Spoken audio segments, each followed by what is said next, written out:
தரித்து கொள்ளுங்கள். நீங்கள் அந்த வேத பகுதி எடுத்துக்கொண்டு வாசிக்கலாம். எபேசியர் புஸ்தகம் 4வது அதிகாரம் 24வது வசனம். மெய்யான நீதியிலும் பரிசுத்தத்திலும் தேவனுடைய சாயலாக சிருஷ்டிக்கப்பட்ட புதிய மனுஷன், தேவனுடைய சாயலாக சிருஷ்டிக்கப்பட்ட புதிய மனுஷன், தேவனுடைய சாயலாக சிருஷ்டிக்கப்பட்ட புதிய மனுஷனை தரித்து கொள்ளுங்கள். புதிய மனுஷனை தரித்து கொள்ளுங்கள். பாருங்கள், அந்த தரித்து கொள்ளுங்கள் என்கிற இந்த காரியத்தை நான் உங்கள் மத்தியிலே சொல்ல விரும்புகிறேன். தரித்து கொள்ளுங்கள். தரித்து கொள்ளுங்கள் என்று சொல்லும் பொழுது கிட்டத்தட்ட இதனுடைய வேத வசனம் என்ன நமக்கு சொல்லுகிறது? தரித்து கொள்ளுங்கள் என்றால் என்ன? நம்ம எதை எப்பொழுதுமே ஒவ்வொரு நாளும் தரித்து கொள்வோம் என்று சொன்னால், உடையை தரித்து கொள்வோம், உடையை உடுத்தி கொள்வோம். அதை தரித்து கொள்வது என்ற வார்த்தையில் கூட அதை சொல்லுவது உண்டு. உடையை உடுத்தி கொள்வதை தரித்து கொள்வது என்று கூட சொல்வார்கள். இந்த 4ஆம் அதிகாரத்தில் இந்த வசனம் இப்படியே சொல்லுகிறது. மறுபடியும் யாராவது அந்த வசனத்தை வாசிக்கலாமா? யாராவது அந்த வசனத்தை வாசிக்கலாமா? மெய்யான நீதியிலும் பரிசுத்தத்திலும் தேவனுடைய சாயலாக சிருஷ்டிக்கப்பட்ட புதிய மனுஷனை தரித்து கொள்ளுங்கள். புதிய மனுஷனை தரித்து கொள்ளுங்கள். அதுக்கு மேலே சில காரியத்தை வாசித்தாதான் இந்த வசனம் என்ன சொல்லுகிறது, மெய்யாகவே இந்த வசனம் நமக்கு என்னத்தை சொல்லுகிறது என்பதை நம்மால் புரிந்து கொள்ள முடியும். அதுக்கு மேலே உள்ள வசனத்தை நம்ம வாசிக்கிறதுக்கு முன்னாடி இந்த வசனத்தை ஒரு தடவை நம்ம ஆங்கிலத்தில் வாசிச்சுட்டா நல்லமா இருக்கும்னு நினைக்கிறேன். That you put on a new man which after God is created in righteousness and true holiness. True holiness, மெய்யான பரிசுத்தத்திலும் நீதியிலும் தேவனுடைய சாயலாக, தேவனுக்கு அடுத்ததாய் சிருஷ்டிக்கப்பட்ட, ஆஃப்டர் காட் இஸ் கிரியேட்டட், தேவனுடைய சாயலுக்கு அடுத்ததாய் சிருஷ்டிக்கப்பட்டிருக்கிற இந்த புதிய மனிதனை தரித்து கொள்ளுங்கள். புதிய மனிதனை தரித்து கொள்ளுங்கள். அதுக்கு மேலே உள்ள வசனத்தை வாசிப்பீங்கன்னா, அதுக்கு மேலே வசனம் இப்படியாக சொல்லுகிறது. 22வது வசனத்திலிருந்து நான் படிக்கிறோம். அந்தபடி முந்தின நடக்கைக்குரிய மோசம் போக்கும் இச்சைகளாலே கெட்டு போகிற பழைய மனுஷனை நீங்கள் களைந்து போட்டு. இப்போ 2 காரியத்தை சொல்கிறார். ஒன்று, நீங்கள் கழட்டி போடணும் அப்படின்னு சொல்கிறார், கழட்டி போட்டுடுங்க அப்படின்றாரு. 2வது என்ன சொல்கிறார் அப்படின்னா, பழைய மனுஷனை நீங்கள் களைந்து போட்டு உங்கள் உள்ளத்திலே புதிதான ஆவி உள்ளவர்களாகி, உங்கள் உள்ளத்திலே புதிதான ஆவி உள்ளவராகி, ஆங்கிலத்தில் be renewed in the spirit of your mind. உங்களுடைய எண்ணத்தில் புதிதான ஆவி உள்ளவர்களாகி, be renewed in the spirit of your mind. உங்கள் உள்ளத்தில் இருக்கக்கூடிய ஆவியில் புதிதாக்கப்பட்டவர்களாக, உள்ளத்தில் இருக்கக்கூடிய ஆவியில் புதிதாக்கப்பட்டவர்களாக, மெய்யான நீதியிலும் பரிசுத்தத்திலும் தேவனுடைய சாயலாக சிருஷ்டிக்கப்பட்ட புதிய மனுஷனை தரித்துக் கொள்ளுங்கள். அப்போ பழைய மனுஷன், புதிய மனுஷன் என்று பவுல் 2 காரியங்களை இங்கே கோடிட்டு காட்டுகிறதை பார்க்க முடிகிறது. பழைய மனுஷன், புதிய மனுஷன் என்று சொல்லுகிறார். பழைய மனுஷனுடைய செயல்பாடுகள் எப்படி இருந்துச்சு, புதிய மனுஷனுடைய செயல்பாடுகள் எப்படி இருக்க வேண்டும், இது 2ஐயும் தான் இந்த இடத்துல பவுல் நமக்கு சொல்லிக் கொடுக்கிறார். நீங்கள் ஏற்கனவே பழைய மனுஷனாக வாழ்ந்திருக்கிறீங்க. இயேசுவை ஏற்றுக்கொண்ட அந்த நாளிலே ஒரு புது மனுஷனாக நீங்கள் மாறி இருக்கிறீங்க. புது மனுஷனை நீங்கள் உடுத்தி கொள்ள வேண்டிய தேவை இருக்கிறது. உடுத்தி கொள்ளுங்கள்னு சொல்லும் பொழுது புதிய மனுஷனுடைய சுபாவத்தை, புதிய மனுஷனுடைய பரிசுத்தத்தை, புதிய மனுஷனுடைய நீதியை நாம் உடுத்தி கொள்ளணும். இந்த வசனம் எப்படி சொல்லுதுன்னாக்க, மெய்யான நீதியிலும் பரிசுத்தத்திலும் தேவனுடைய சாயலாக சிருஷ்டிக்கப்பட்ட புதிய மனுஷன். புதிய மனுஷன் எப்படி இருக்கிறான்னு கேட்டால், தேவனுடைய நீதியில் சிருஷ்டிக்கப்பட்டிருக்கிறான். அவன் தன்னுடைய சுயநீதியில் சிருஷ்டிக்கப்படலை. இப்போ என்ன சொல்ல வர்றார் அப்படின்னா, உடுத்தி கொள்ளுங்கள், தரித்து கொள்ளுங்கள்னு சொல்லும் பொழுது ஏதோ ஒரு ட்ரெஸ்ஸை தூக்கி உடுத்தி கொள்ளணுமா அப்படிலாம் கிடையாது. என்ன சொல்ல வர்றார் அப்படின்னா, நீங்கள் ஒரு புதிய மனுஷனுடைய சுபாவத்தை உடையவர்களாய் மாற வேண்டும். புதிய மனுஷனுடைய எண்ணமுடையவர்களாய் மாற வேண்டும். அதுதான் அந்த 23வது வசனத்தை சொல்றாரு, உள்ளத்திலே புதிதான ஆவி உள்ளவர்களாகி. உள்ளத்தில் என்ன வரணும் சொல்லுங்க? புதிதான ஆவி. அப்படின்னு என்ன அர்த்தம்? ஏற்கனவே நமக்கு ஆவி இருந்துச்சு. அது எப்படி இருந்துச்சுனாக்க, அது பாவத்திலையும் இச்சையிலையும் உணர்வில்லாமல் கடந்துச்சு. அதெல்லாம் நீங்கள் அதுக்கு மேலே உள்ள வசனத்தை நீங்கள் படிப்பீங்கனாக்க 18வது வசனத்தில் கூட சொல்கிறாரு, அவர்கள் புத்தியிலே அந்தகாரப்பட்டு இருந்தார்கள். 17ஆம் வசனத்தை படிக்கும் பொழுது, ஆதலால் கர்த்தருக்குள் நான் உங்களுக்கு சாட்சியாக சொல்லி எச்சரிக்கிறது என்னவெனில், மற்ற புறஜாதிகள் தங்கள் வீணான சிந்தையிலே நடக்கிறது போல நீங்கள் இனி நடவாமல் இருங்கள். இப்போ இந்த புதிதான மனுஷனை தரித்து கொள்ளுங்கள் சொல்லும் பொழுது இங்கே என்ன நமக்கு சொல்லித்தர விரும்புகிறார் அப்படின்னா, புதிதான நடக்க உள்ளவர்களாய் நீங்கள் மாறுங்கள், புதிதான செய்கை உடையவர்களாய் நீங்கள் மாறுங்கள், புதிதான நல்ல குணமுடையவர்களாய் நீங்கள் மாறுங்கள். அப்போ தேவனை அறியாத புறஜாதி மக்கள் எப்படி இருக்கிறாங்கன்னு கேட்டால், அவங்க வீணான சிந்தனையிலே நடக்கிறார்கள். அவங்க எப்படி இருக்காங்கன்னா, அவங்களுக்கும் ஒரு கோட்பாடு வச்சுருக்கிறாங்க, அவங்களுக்கும் ஒரு டெக்டிக்ஸ் வச்சுருக்கிறாங்க. அந்த கோட்பாட்டின் அடிப்படையில் நினைச்சுறாங்க ஒவ்வொரு நாள் வாழ்க்கையை நடத்தி கொண்டு போகிறாங்க. அவங்களுக்குன்னு ஒரு பெரிய போதனை தரக்கூடிய இடம் எதுவுமே கிடையாது. போதனை தரக்கூடிய எந்த புஸ்தகத்தையும் அவர்கள் ஃபாலோ பண்ணவில்லை, அல்லது போதனை தரக்கூடிய எந்த தேவனையும் அவர்கள் ஃபாலோ பண்ணவில்லை. அவர்களாகவே ஒரு கற்பனை பண்ணி கொண்டு, வாழ்க்கைனா இப்படி தான், குடும்பம்னா இப்படி தான், பிள்ளைகள்னா இப்படி தான், எதிர்காலம்னா இப்படி தான் ஒரு சிந்தனையை வகுத்து கொண்டு அதன் அடிப்படையில் அவங்க என்ன செய்கிறாங்கன்னா வாழ்க்கையை நடத்தி கொண்டிருக்கிறார்கள். இப்போது நீங்கள் எப்படி இருக்கிறீங்க அப்படின்னா, நீங்கள் அப்படி இருக்கக்கூடாது. வீணான சிந்தனையில் நீங்கள் நடக்கிறவர்களாக இருக்கக்கூடாது. நமக்கு ஒரு சிந்தனையை கொடுக்கக்கூடிய ஒரு விஷயம் இருக்குது. அது என்னன்னு கேட்டால், நமக்குள்ளே ஆவியானவர் ஆவியின் சிந்தையை நமக்கு கொடுக்கிறார். நம்ம எப்படி நடக்கணும், என்ன செய்யணும், என்ன செய்யக்கூடாது. புதிய ஏற்பாட்டில் புது உடன்படிக்கையில் வாழக்கூடிய தேவ பிள்ளைகளுக்கு நியாயப்பிரமாணம் என்கிற 2 கற்பலகைகள் கொடுக்கப்படாமல் இருக்கலாம். இப்போ நம்முடைய கைகளில் கற்பலையை நம்ம பின்பற்ற வேண்டிய அவசியம் எல்லாம் கிடையாது. ஏனென்று சொன்னால், நியாயப்பிரமாணமானது சிலுவையிலேயே அது கிறுக்கி போடப்பட்டது. உங்கள் எல்லாருக்குமே தெரியும். அந்த கையெழுத்தை அவர் கிறுக்கி போட்டார். பவுல் தான் அதை தெளிவாக ஆணித்தரமாக சொல்கிறார்.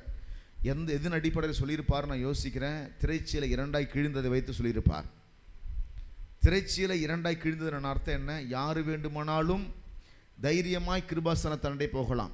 இந்த திரைச்சீலை தான் ஜனங்களையும் தேவனையும் பிரிக்கக்கூடியதாக இருந்துச்சு. ஜனங்க அந்தாண்ட தான் நிற்கணும். திரைச்சீலையை திறந்து கொண்டு தேவ ஜனங்கள் உள்ளே மகாபரிசுத்த ஸ்தலத்துக்குள்ளே வரக்கூடாது அப்படின்னு தடை செய்த விஷயம் எதுன்னு சொன்னால், அங்கே திரைச்சீலையானது ஜனங்களுக்கும் தேவனுக்கும் தேவனுடைய பெட்டிக்கு நடுவாக இருந்தது. ஆண்டவர் இயேசு சிலுவையில் ஜீவனை விட்ட பொழுது திரைச்சீலை 2ஆய் கிழிந்தது. கிழிந்து அந்த கிழிதல் என்ற கிழிந்தது என்ற வார்த்தை பைபிளில் எழுதியிருக்குது. ஏன் எழுதியிருக்குன்னா, இதில் நம்ம ஒரு பாடத்தை கற்றுக்கொள்கிறோம். என்ன பாடம் என்று சொன்னால், யார் வேண்டுமானாலும் கிருபாசன தண்டை தைரியமாய் செல்லலாம் என்ற ஒரு காரியத்தை கற்றுக்கொண்டு வந்தார். அப்போ யார் வேண்டுமானாலும் போகலான்னாக்க, அப்போ நடுவா நின்ற நியாயப்பிரமாணம் கிறுக்கி போடப்பட்டது என்பதை பவுல் உணர்ந்து தான் அதை சொல்கிறாரு. நமக்கு எதிரடியாக இருந்த கையெழுத்துகளால் நமக்கு விரோதமாக இருந்த அந்த நியாயப்பிரமாணத்தை அவர் கிறுக்கி போட்டார் அப்படின்னு ஆணித்தரமாக அதை அவர் சொல்கிறார், தைரியமாக சொல்கிறார். எந்த அப்போஸ்தலனும் சொல்லாத ஒரு விஷயத்தை பவுல் தான் துணிகரமாக அதை சொல்கிறாரு. நியாயப்பிரமாணம் அந்த கையெழுத்தை தேவன் கிறுக்கி போட்டார் அப்படின்னு சொல்கிறார். அப்போ நல்ல கவனிங்க. அப்போ நமக்கு நியாயப்பிரமாணம் இல்லாமல் இருக்கலாம், ஆனால் நமக்கு நியாயப்பிரமாணம் இருக்கிறது. எங்கே இருக்குதுன்னு கேட்டிங்கன்னா, கற்பலகைகள் அல்ல, உள்ளார்ந்த உள்ளத்திலே நாம் என்ன செய்கிறோம்? ஆவியினால் எழுதப்பட்டிருக்கிறோம். உள்ளத்தில் ஆவியினால் எழுதப்பட்டிருக்கிறது, மையினால் எழுதப்படவில்லை, ஆவியானவரால் எழுதப்பட்டிருக்கிறது என்று சொல்லுகிறார். அப்போ அதே மாதிரி ஒரு விளக்கத்தை தான் இங்கேயும் ஆண்டவர் பவுல் கொடுக்கிறாரு. உள்ளத்திலே புதிதான ஆவி உள்ளவர்களாகி, உள்ளத்தில் எப்படி ஆகணும்னு சொல்லுங்க? புதிதான ஆவி உள்ளவர்களாகி. இயேசு ஏற்றுக்கொண்ட அந்த நிமிஷம், கர்த்தரை ஏற்றுக்கொண்ட அந்த நிமிஷம் நீங்கள் எப்படி ஆகுறீன்னு கேட்டிங்கனாக்க, உள்ளத்தில் ஒரு புது மனுஷனாக நீங்கள் மாறணும், புது மனுஷனாக மாறணும். அதை தான் கர்த்தர் விரும்புகிறார். அதுதான் இங்கே பவுலும் சொல்கிறாரு, நீங்கள் வீணான சிந்தனையிலே நடக்கிறது போல நீங்கள் நடக்காதீங்க. மற்ற ஜனங்க, தேவனை அறியாத ஜனங்க வீணான சிந்தனையில் நடக்கிறது போல நீங்கள் நடக்காதீங்க அப்படி சொல்லிட்டு 18வது வசனத்தை சொல்கிறாரு, அவர்கள் புத்தியிலே அந்தகாரப்பட்டு தங்கள் இருதய கடினத்தினால் தங்களில் இருக்கும் அறியாமையினாலே தேவனுடைய ஜீவனுக்கு அந்நியராக இருக்கிறார்கள். தேவனை அறியாத ஜனங்க எப்படி இருக்கிறாங்கன்னு கேட்டிங்கன்னா, அவங்க என்ன செய்கிறாங்க? புத்தியில அந்தகாரப்பட்டிருக்கிறார்கள். அந்தகாரம்னு சொன்னால் என்னது? இருள்,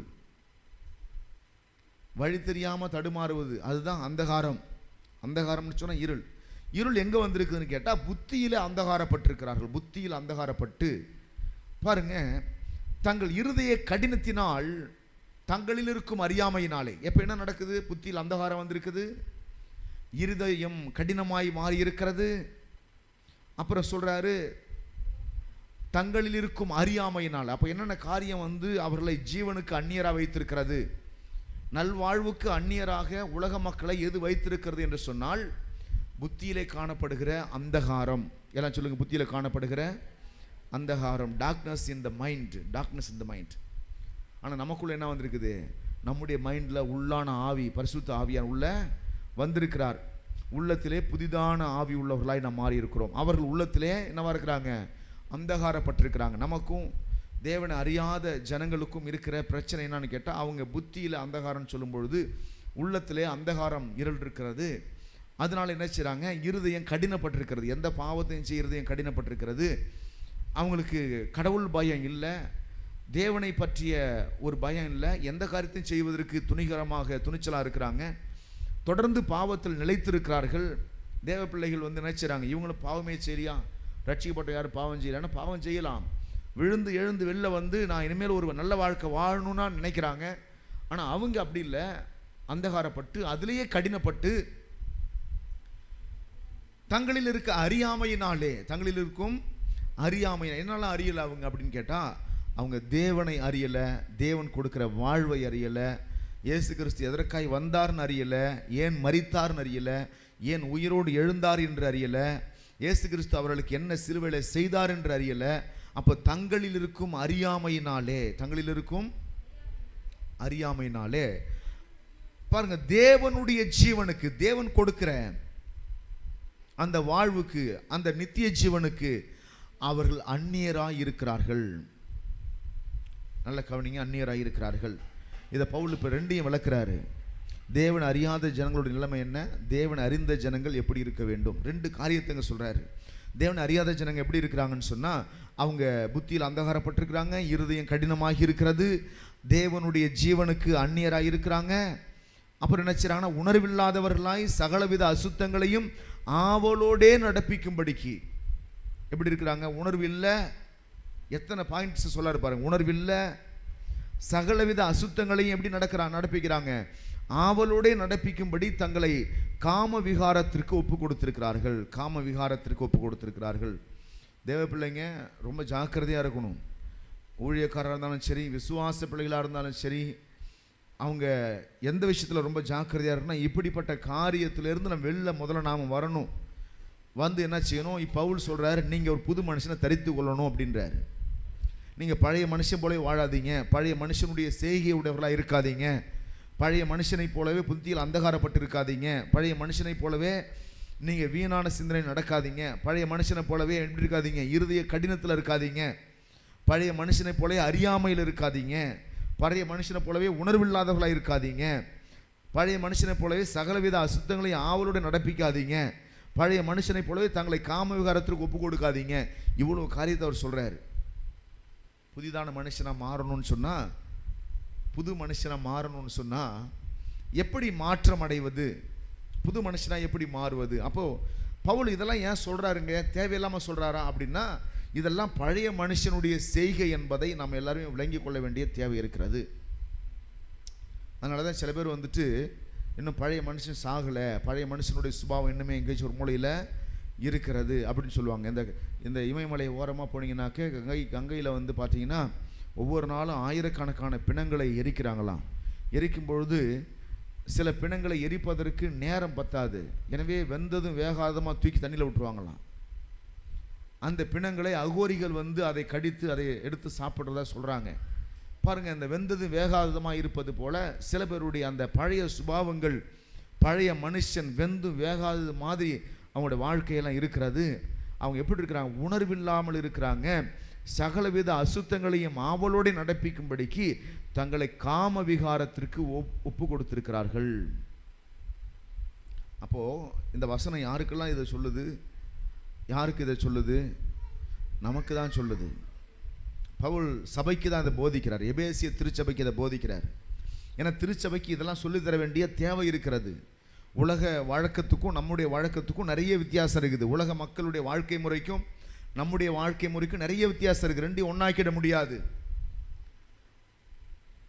ஏன் அநேக பரிசுத்தவான்கள் பயப்படுறாங்க? அந்த கிருபை சத்தியத்தை பார்க்கும்போது ஏன் பயப்படுறாங்கன்னா, இது எங்கே உலக பிரகாரமாய் மக்களை கொண்டு போய் விடுமோன்னு பயப்படுறாங்க. உலக பிரகாரமாக மக்களை என்ன செஞ்சிருவோம்? ஏன்னா பயமில்லாத ஒரு வாழ்க்கைக்கு மக்களை கொண்டு வரும்பொழுது அவங்களுக்கு கடவுள் பயமே இல்லாமல் போயிட்டு கடைசியாக என்ன வேணாலும் செய்யலாம், எப்படி வேணாலும் வாழலாம் என்ற ஒரு துணிகரம் வந்துடுமோ அப்படி என்கிற பயத்துக்குள்ளே போகும்பொழுது தான் அநேகர் என்ன செய்கிறாங்க? இந்த சத்தியமே வேண்டாம் என்று வெறுக்கிறாங்க. ஆனால் பவுல் பேரலெல்லாம் ரெண்டையுமே போதிக்கிறாரு. ஜனங்களுக்கு சில சமயத்தில் கண்டித்து உணர்த்துறாரு. இப்படி தான் நடக்கணுங்கிற காரியத்தையும் சொல்கிறாரு, இப்படி செய்யக்கூடாதுன்ற காரியத்தையும் சொல்கிறாரு. இப்படிலாம் உங்களுக்கு சுதந்திரம் இருக்கும் என்று சொல்லுகிறார். நல்ல கவனிங்க, நல்ல சுதந்திரம் இருக்குது. கிருபையினால உங்களுக்கு நல்ல சுதந்திரம் இருக்கிறது, நல்ல வாழ்க்கை இருக்கிறது, நல்ல மகிழ்ச்சி இருக்கிறது, நல்ல சந்தோஷம் இருக்கிறது. ஆனால் அதே சமயத்தில் இங்கே எந்த சட்டமும் இல்லைன்னு இஷ்டம் போல் வாழ்ந்துலாம் நினைக்காதீங்க. நீங்கள் ஒரு புது மனுஷனாக மாறணும். பழைய மனுஷனை களைந்து போட வேண்டும். சொல்லுங்கள், பழைய மனுஷனை களைந்து போடணும். அப்படின்னு என்ன சொல்கிறாருன்னா, ட்ரெஸ்ஸை கழட்டி போடுவது போல பழைய மனுஷனுடைய சுபாவங்களை கழட்டி நீங்கள் போட வேண்டும். இதுதான் பவுல் இங்கே சொல்ல வருகிற காரியம். பவுல் என்னத்தை இங்கே சொல்ல வர்றார் அப்படின்னா, நீங்கள் பழைய மனுஷனையும் அவனுடைய சுபாவங்களையும் கழட்டி வெளியே போட வேண்டும். பழைய மனுஷன் எப்படி இருக்கிறாங்கிறத பார்த்தோம்.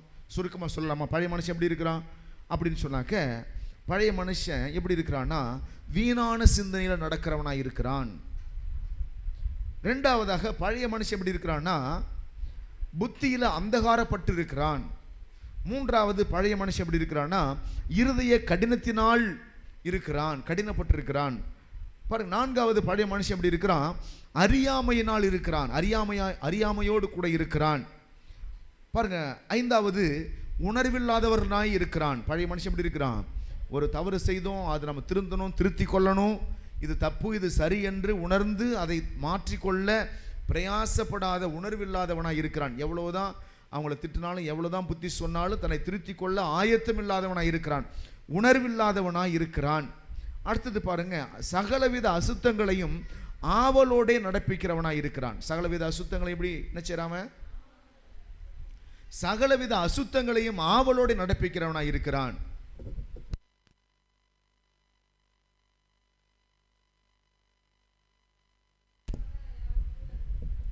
சரி, எல்லாம் கவனிங்க. அப்போ என்னென்ன பாயிண்ட் பார்த்தோம் சொல்லுங்க பார்ப்போம். எப்படி இருக்கிறான்? வீணான சிந்தனை நடக்கிறான், புத்தியில் அந்தகாரப்பட்டு இருக்கிறான், இருதய கடினத்தில் இருக்கிறான், அறியாமையில் இருக்கிறான், உணர்வில்லாதவனா இருக்கிறான், சகலவித அசுத்தங்களை ஆவலோடு நடப்பிக்கிறவனா இருக்கிறான், காம விகாரத்துக்கு ஒப்பு கொடுத்துருக்கிறான். இந்த 7 காரியம் பாருங்க, தேவனை அறியாத ஜனங்கள்கிட்ட இருக்கிற பழக்கங்கள் அப்படின்னு சொல்றாரு.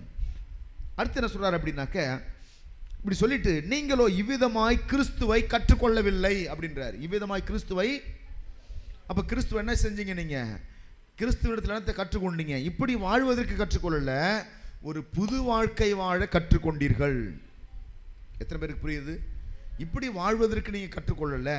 உலக மக்கள் இப்படி வாழுறாங்க, நீங்க இவ்விதமாய் கிறிஸ்துவை கற்றுக்கொள்ளவில்லை. ஏன்னா சபைக்கு ஒரு ஊழியக்காரர் போதிக்கும் பொழுது எதையெல்லாம் போதிக்க வேண்டிய தேவை இருக்குது பாருங்க.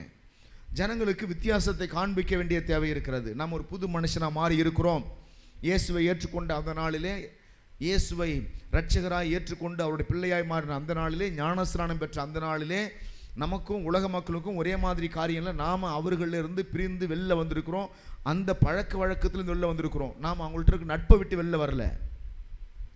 உலக மக்களோட நட்பாக தான் இருக்கிறோம். ஆனால் அவங்க செய்வது போல செய்யக்கூடாது என்று நம்மை மாற்றி கொண்டிருக்கிறோம். ஒரு புது மனுஷனாக மாறி இருக்கிறோம். நீங்கள் மாறி இருக்கீங்களா இல்லையா? பவுல் அதுதான் சொல்கிறாரு. என்ன சொல்கிறார்? இவ்விதமாய் நீங்கள் கிறிஸ்துவை கற்றுக்கொள்ளவில்லை. அப்போ கிறிஸ்துவை கற்றுக்கொள்வதுன்னா இந்த புதிய வாழ்க்கை முறையை கற்றுக்கொள்வது. கிறிஸ்துவை கற்றுக்கொள்ள என்ன சொல்லுங்க? இந்த புதிய வாழ்க்கை முறை. வீணான சிந்தனை நடக்காம பாருங்க, புத்தியில் அந்தகாரம் இருக்காம, இருதயம் கடினப்படாம, அறியாமையில் வாழாம, உணர்வில்லாதவர்களாய் சகலவித அசுத்தங்களை அவளோடு நடப்பிக்காம, காம விகாரத்துக்கு ஒப்பு கொடுக்காம நம்மை காத்து கொண்டு இந்த வாழ்கிற வாழ்க்கை முறை, இதுதான் கிறிஸ்துவை கற்றுக்கொள்வது. கிறிஸ்துவை கற்றுக்கொள்வதுன்னா அது கிறிஸ்துவ வாழ்க்கை முறையை கற்றுக்கொள்வது. ஆமீன் சொல்லலாமா? பவுல் அழகா சொல்றார், இவ்விதமா நீங்க கிறிஸ்துவை கற்றுக்கொள்ளல, இப்படி வாழ்வதற்காக கிறிஸ்துவை கற்றுக்கொள்ளல, இப்படிப்பட்ட பழக்கமுள்ளவர்களாக இருப்பதற்கு நீங்கள் கிறிஸ்துவை கற்றுக்கொள்ளவில்லை அப்படி சொல்லிட்டு அவர் சொல்றாரு, இயேசுவினிடத்தில் உள்ள சத்தியத்தின்படியே பாருங்க, இயேசு கிறிஸ்துவினிடத்தில் இயேசுவினிடத்தில் உள்ள சத்தியத்தின்படியே நீங்கள் அவரிடத்தில் கேட்டு அறிந்து அவரால் போதிக்கப்பட்டீர்களே. என்ன செய்யப்பட்டிருக்கு? திருச்சபை என்ன, திருச்சபைக்கு என்ன நடந்திருக்கிறது? திருச்சபைக்கு என்ன நடந்திருக்கிறது? திருச்சபைக்கு என்ன நடந்திருக்கிறது என்று சொன்னால், இயேசுவினிடத்தில் உள்ள சத்தியத்தின்படியே நீங்கள் அவரிடத்தில் கேட்டு அறிந்து. யாரிடத்தில் கேட்டு அறிந்தீங்க? இயேசு கிறிஸ்துவினிடத்தில் கேட்டு அறிந்து. எப்படி கேட்டு அறிந்தீங்க? திருச்சபையில் போதிக்கும் பொழுது அந்த ஊழியக்காரர் போதிக்கிறதா தான் நினைக்கக்கூடாது. உள்ள இருக்கிற கிறிஸ்துவின் ஆவியானவர் நமக்கு என்ன செய்றாரு? போதிக்கிறார். போதிக்கும் பொழுது யாருக்கெல்லாம் போதிக்கிறாரு? உங்களுக்கும் போதிக்கிறாரு, எனக்கும் போதிக்கிறாரு. என் வாயை கொண்டு அவர் பேசினாலும் எனக்கும் போதிக்கிறாரு, என் வாயை கொண்டு பேசினாலும் உங்களுக்கும் போதிக்கிறாரு. போதிக்கும் பொழுது இந்த போதனை ஏதோ பாஸ்ட் வந்து மக்களுக்கு கொடுக்குற நினைச்சக்கூடாது. இந்த போதனை பரிசுத்த ஆவியானவர் கொடுக்கிறாரு, கிறிஸ்து நமக்காய் கற்றுக் கொடுக்கிறாரு. இது யாருக்கெல்லாம் கற்றுக் கொடுக்கிறாருன்னா, எனக்கும் போதிக்கிற எனக்குமே அவர் கற்றுக் கொடுக்கிறார். நீ இப்படிதான் வாழணும். போதிக்கப்படுகிற உங்களுக்குமே அவர் தான் கற்றுக் கொடுக்கிறாரு. அப்போ இங்க போதகராக இருக்கிறது யாருன்னா, கிறிஸ்து தான் இருக்கிறாரு. அவர் தான் கற்றுக் கொடுக்கிறவராக இருக்கிறாரு. பரிசுத்த ஆவியானவர் கற்றுக் கொடுக்கிறார். சில சமயத்தில் ஊழியக்காரருக்கு கூட சில போதனைகள் தேவைப்படுகிறது. ஊழியக்காரர் தேறிட்டான்னு சொல்ல முடியாது. ஒவ்வொரு நாள் அவங்களும் போதனையை கேட்டு தான் நினைச்சாங்க, தங்களை மாற்றிக்கொள்றாங்க, வசனத்தை கேட்டு தான் மாற்றிக்கொள்றாங்க. ஏன்னா வசனம் தான் நம்மை பரிசுத்தமாக்கக்கூடியது.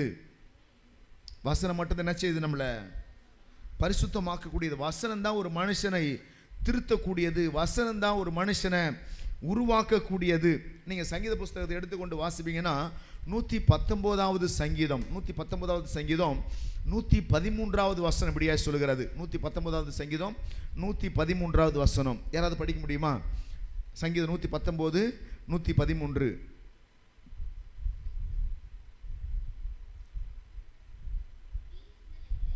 வீண் சிந்தனைகளை நான் வெறுத்து உமது வேதத்தில் பிரியப்படுகிறேன். வீண் சிந்தனைகளை நான் வெறுத்து. எல்லாரும் சொல்லலாமா? வீண் சிந்தனைகளை நான் வெறுத்து. சில சமயத்தில் நம்மளை கொண்டு பிசாசு என்ன செய்யறானா, எங்கே வைக்க பார்க்குறானா? வீண் சிந்தனைகள். இந்த யூடியூப் ஷார்ட்ஸு, தேவையில்லாத வீடியோலாம் பார்க்கும்பொழுது அது பிரயோஜனமற்ற சிந்தனைகள். அந்த சிந்தனை வந்து அந்த சிந்தனைகள் எந்த பிரயோஜனமும் கிடையாது. அது கிறிஸ்துவை பற்றிய சிந்தனை கிடையாது, கிறிஸ்துவை பற்றிய போதனை கிடையாது. வீணான சிந்தனைகளை நான் வெறுத்தேன். தாவீது சொல்றாரு, வீணான சிந்தனைகளை நான் வெறுத்து உமது வேதத்தில் பிரியப்படுகிறேன், உம்முடைய வேதத்தில் பிரியப்படுகிறேன். தேவனுடைய பிள்ளைகளே, இன்னும் இந்த தாவீது இன்னும் நிறைய காரியங்களோடு சொல்றாரு, நானும் உம்முடைய வேதத்தில் மகிழ்ச்சியாயிருக்கிறேன்றாரு. வேதத்தில் என்ன செய்றேன் நான்? ஏன்னா வேதம் தான் நமக்கு போதிக்கிறது. நல்ல கவனிங்க, கிறிஸ்து எப்படி போதிக்கிறாரு? கிறிஸ்து ஊழியக்காரரை கொண்டு போதிக்கிறாரு, வேதத்தில் உள்ள வசனத்தை கொண்டு போதிக்கிறாரு. எனவே தான் வசனத்தை படிக்கணும்னு நம்ம சொல்றோம். ஒவ்வொரு நாளும் ஒரு கிறிஸ்தவ பிள்ளை டெய்லி காலையில் எழுந்து மாலையில் எழுந்து வசனத்தை படிக்கணும்னு ஏன் நம்ம சொல்றோம்னா, இந்த வசனத்தின் மூலமாக தான் தேவன் நமக்கு போதிக்கிறார். ஆமென். இப்போ தாவீது சொல்றாரு 119:70 படிக்கும் பொழுது படிக்கலாமா? 119:70வது வசனம் இப்படியா சொல்கிறது,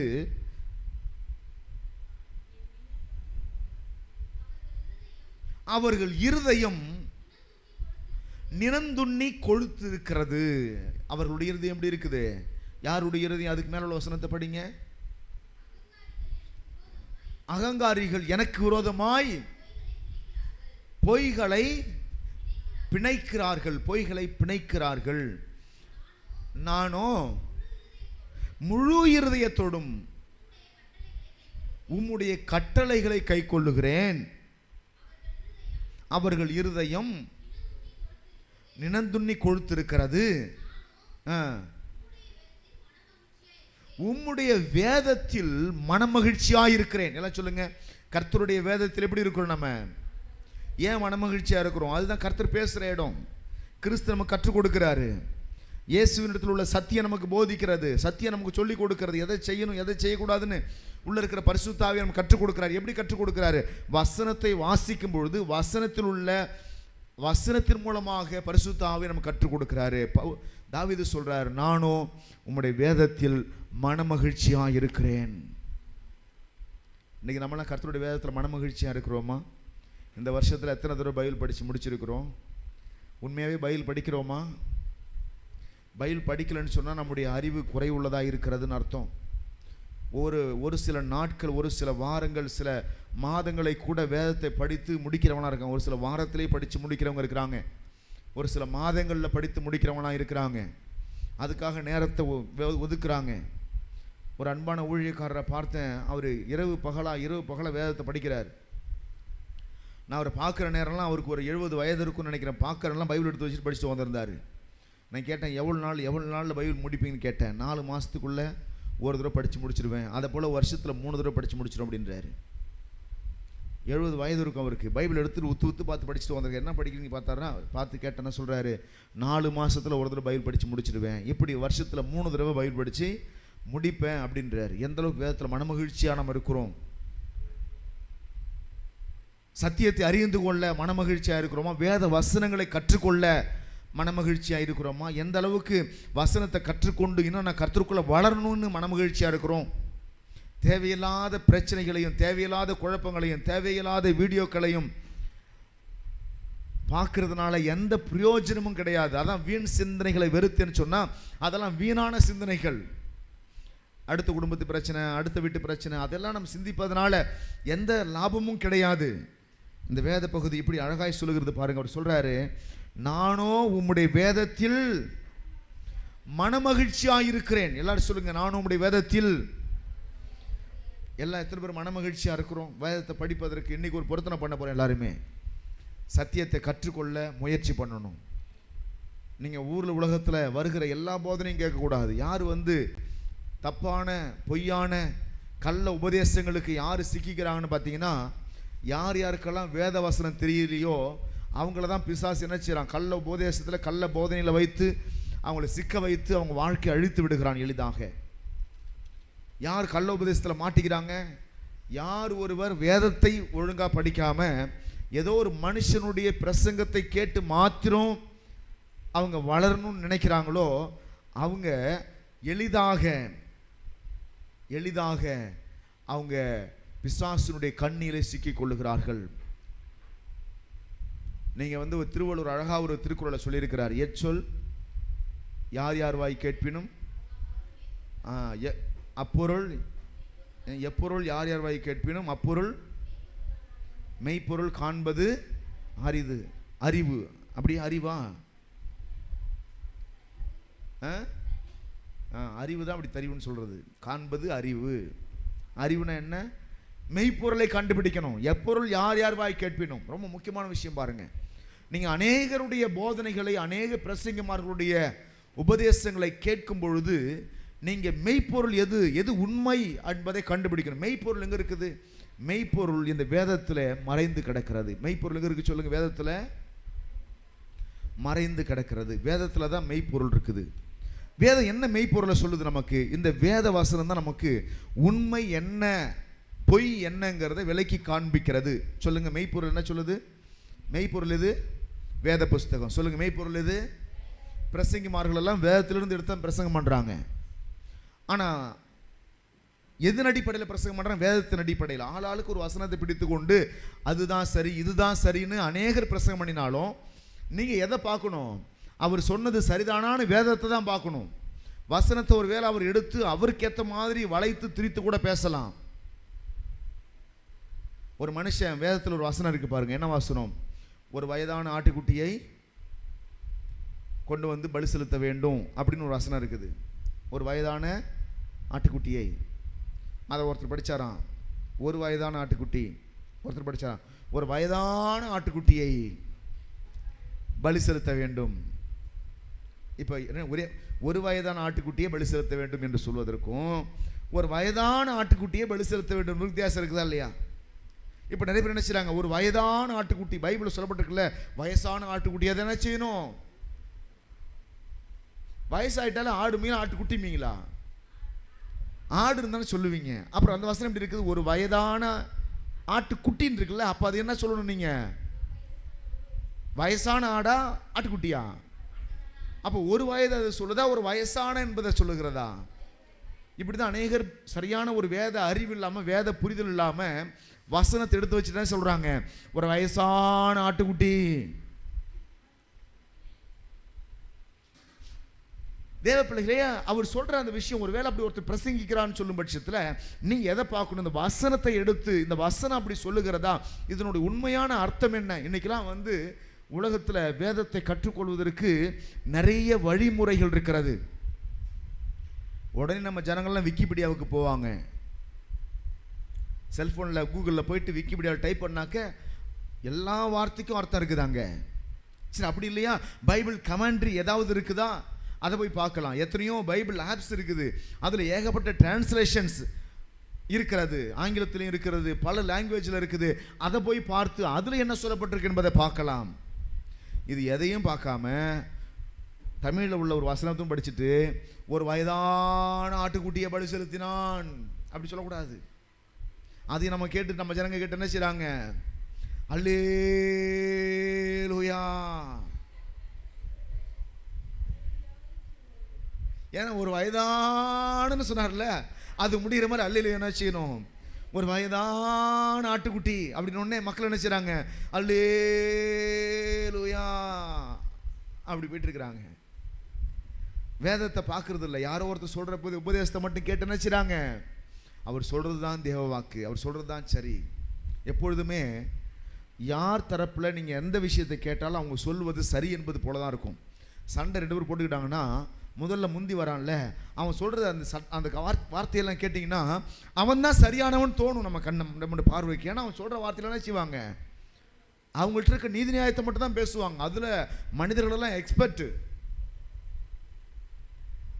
நீங்க 2வது ஒருத்தர் வந்தார்ல, அவனையும் கேட்டாதான் இவன் என்ன செட்டப் பண்ணான்னு தெரியும். அப்போதான் எது சரி எது தவறுன்னு தெரியும். அதனால தான் என்ன செய்றாங்க, நீங்களாம் கோர்ட்டுக்கு போயிடுங்கன்றாங்க. அங்கே உட்கார வச்சு நீ என்ன செஞ்ச, எத்தனை மணிக்கு போன, என்ன பேசுன, நீ என்ன செஞ்ச, இதெல்லாம் கேட்கும்போது தான் யார் குற்றவாளி யார் நிரபராதின்னு தெரியும். அது வரையிலும் முதல்ல சொல்கிற ஆள் தான் நிரபராதி என்பது போல தான் தெரியும். அதை அலசி ஆராய்ச்சி பார்த்தா தான் யார் நிரபராதி யார் குற்றவாளின்னு தெரியும். நல்ல தேவனுடைய பிள்ளைகளே, அப்போ அதனால் யார் எதை சொன்னாலும் அதை கேட்டுட்டு அப்படியே என்ன செய்யக்கூடாது? ஆடக்கூடாது. சில பேர்லாம் அப்படி தான், யாரோ எங்கேயோ பண்ணின ஒரு பிரசங்கத்தை கேட்டுட்டு சபையில் கீழகம் பண்ணிகிட்டே இருப்பாங்க, யாருக்காவது சொல்லி கொடுத்துட்டு இருப்பாங்க. இவங்க ஏதோ தெரியாத கற்றுக்கிட்டது போல். அதனால தான் நான் சில பேர் நான் சொல்லுவேன், நீங்கள் பைபிளாலஜி படிக்கணும்னு ஆசைப்பட்டா, வேதத்தை தெரிந்து கொள்ள ஆசைப்பட்ட முறையான காலேஜில் போய் சேருங்க. முறையாய் சொல்லி கொடுக்குற காலேஜில் போய் சேருங்க. இது யூடியூப்பில் 4 வீடியோ பார்த்துட்டேன், அதில் நான் கற்றுக்கிட்டேன் அப்படி நீங்கள் வளராதீங்க. அப்படி வளர்ந்தீங்கன்னா அவங்க உங்களை தவறான ட்ராக்கில் கொண்டு போயிடுவாங்க. நிறைய பேர் இன்னைக்கு யூடியூப்பில் வந்திருக்கிறாங்க. பல்வேறுபட்ட கள்ள உபதேசியார்கள் இன்னைக்கு யூடியூப்பில் பிரசங்கம் பண்ணி கொண்டிருக்கிறார்கள். உங்களால் இனம் கண்டுபிடிக்க முடியாது. எல்லாரும் வசனத்தை பேசுவாங்க, இன்னும் சொல்ல போனால் அட்ராக்ஷனாக பேசுவாங்க, நமக்கு பிடிச்ச மாதிரி பேசுவாங்க, சிரிக்க சிரிக்க பேசுவாங்க, சந்தோஷமா கேட்கறதுக்கு. ஆனா அதெல்லாம் சத்தியமா இருக்க வேண்டும் என்ற அவசியம் கிடையாது. எத்தனை பேர் ஆமென் நினைக்கிறீங்க? சங்கீதம் 119 65வது வசனத்துல தாவீது இப்படியாய் சொல்றாரு, கர்த்தாவே உமது வசனத்தின்படி உமது அடியனை நன்றாய் நடத்தினீர்.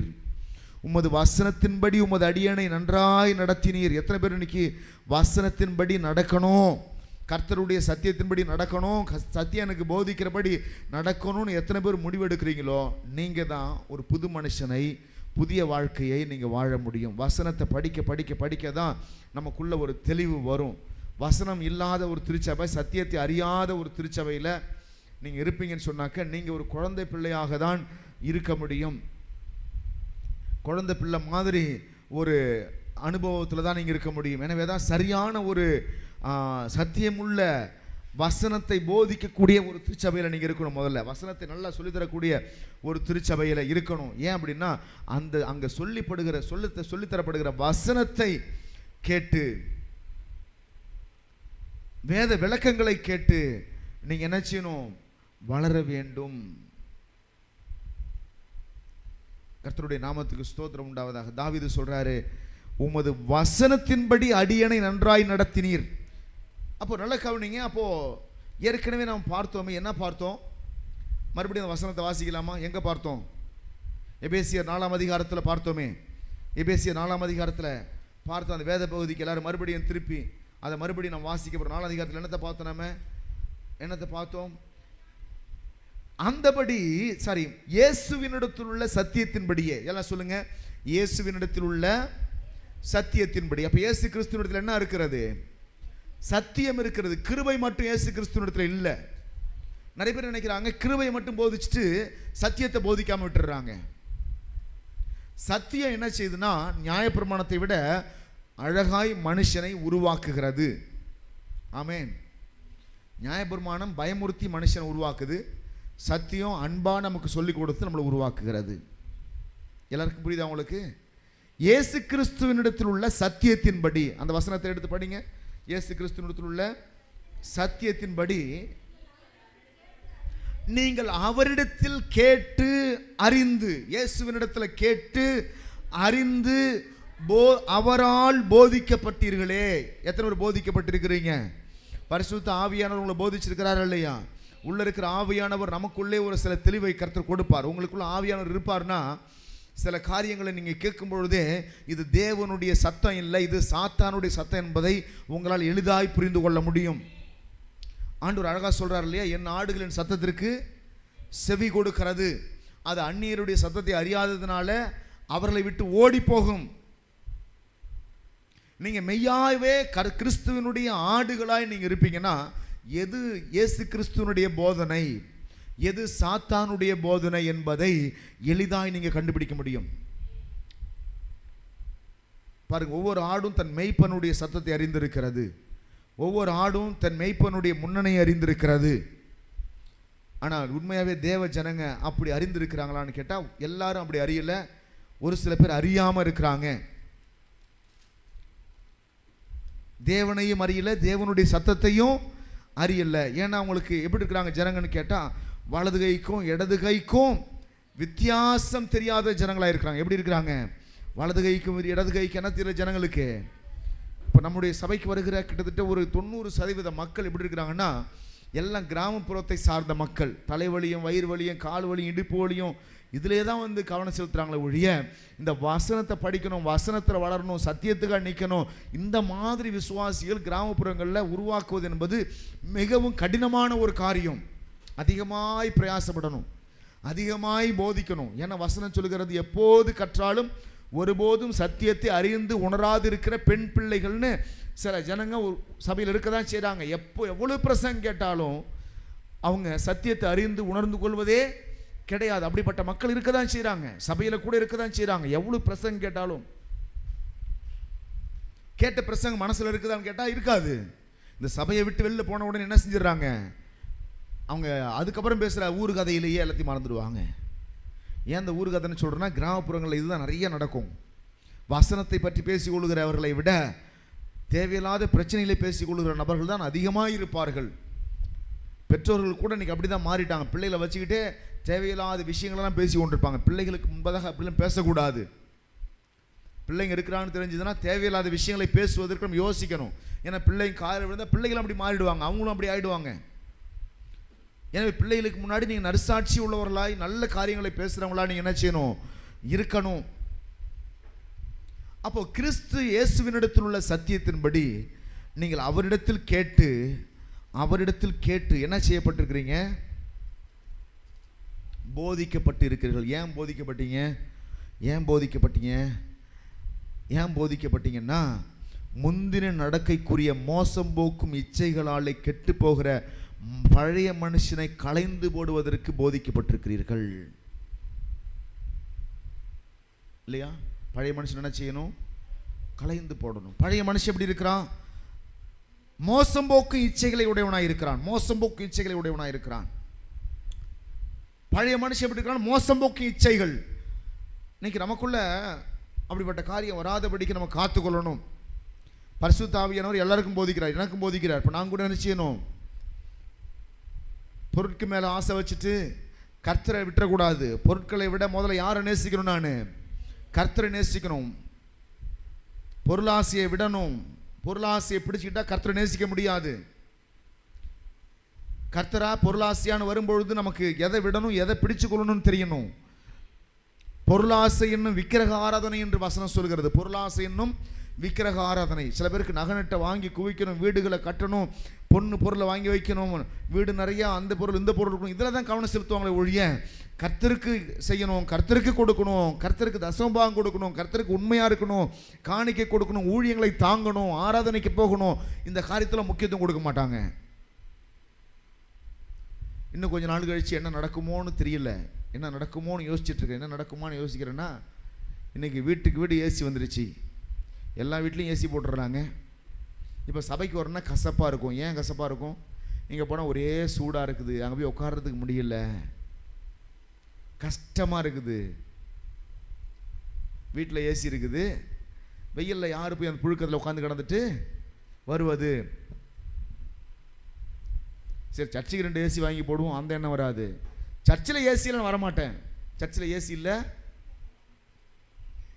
சர்ச்சில் சேரில் வரமாட்டேன், சர்ச்சுக்கு ஒரு 4 சேர் வாங்கி போடுவோம், அந்த எண்ணம் வரல. அவங்க வீட்டில் என்ன குறை இருக்குன்னு பார்த்து அதில் கவனம் செலுத்துவாங்க ஒழிய சபைக்கு என்ன குறை இருக்குதுன்னு பார்க்கறது இல்லை. அப்போ நல்ல கவனிங்க, அந்த இதுவும் ஒரு வகையான இச்சை. பொருள் ஆசை என்கிற இச்சை, பண ஆசை என்கிற இச்சை, இதெல்லாம் நீங்கள் என்ன செய்யணுமா? இது கெட்டு போகிற பழைய மனுஷன். இப்பொழுதும் கிறிஸ்தவ ஜீவியம் எப்படி மனுஷனுடைய வாழ்க்கையை மாற்றுதுன்னா, எண்ணத்தை மாற்றுவதன் மூலமாக தான் வாழ்க்கை மாறுகிறது. எல்லாம் சொல்லி, எண்ணத்தை மாற்றுவதன் மூலமாக. எண்ணம் மாறாமல் வாழ்க்கை என்ன செய்யாது? மாறாது.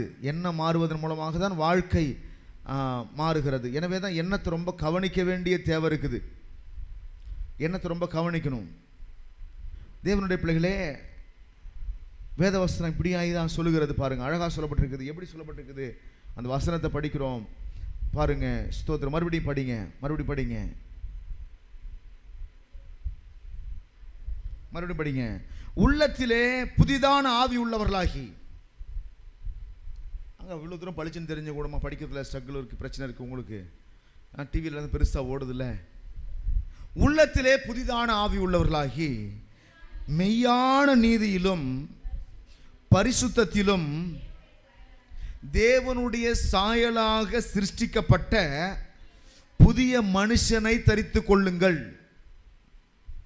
இதே மாதிரி வசனம் தான் ரோமருடைய புஸ்தகம் 12வது அதிகாரத்தில் சொல்லப்பட்டிருக்கிறது. ரோமருடைய புஸ்தகம் 12வது அதிகாரத்தை நீங்கள் எடுத்து வாசிப்பீங்கன்னு சொன்னால், ஸ்தோத்திரம், 1வது வசனத்திலிருந்து படிக்கலாம். அப்படி இருக்க சகோதரரே, நீங்கள் உங்கள் சரீரங்களை பரிசுத்தமும் தேவனுக்கு பிரியமுமான ஜீவ பலியாக ஒப்பு கொடுக்க வேண்டும் என்று தேவனுடைய இரக்கங்களை முன்னிட்டு வேண்டிக் கொள்ளுகிறேன். திருச்சபைக்கு அவர் சொல்றாரு, உங்கள் சரீரம் மிக முக்கியமானது.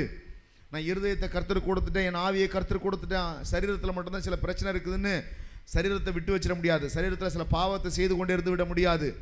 சரீரத்தை பாவத்துக்கு ஒப்பு கொடுத்துட்டு ஆவி ஆத்மாவை தேவனுக்கு ஒப்பு கொடுக்க முடியாது. பவுல் சொல்றாரு, சகோதரரே, உங்கள் சரீரங்களை நீங்க என்ன செய்யணும்? பரிசுத்தமாய் தேவனுக்கு பிரியமான ஜீவபலியாக ஒப்பு கொடுக்க வேண்டும். ஏன் அப்படி சொல்றேன்னா, நீங்க அப்படி ஒப்பு கொடுப்பதன் மூலமாக தேவனுடைய இரக்கம் உங்களுக்கு கிடைக்கும்.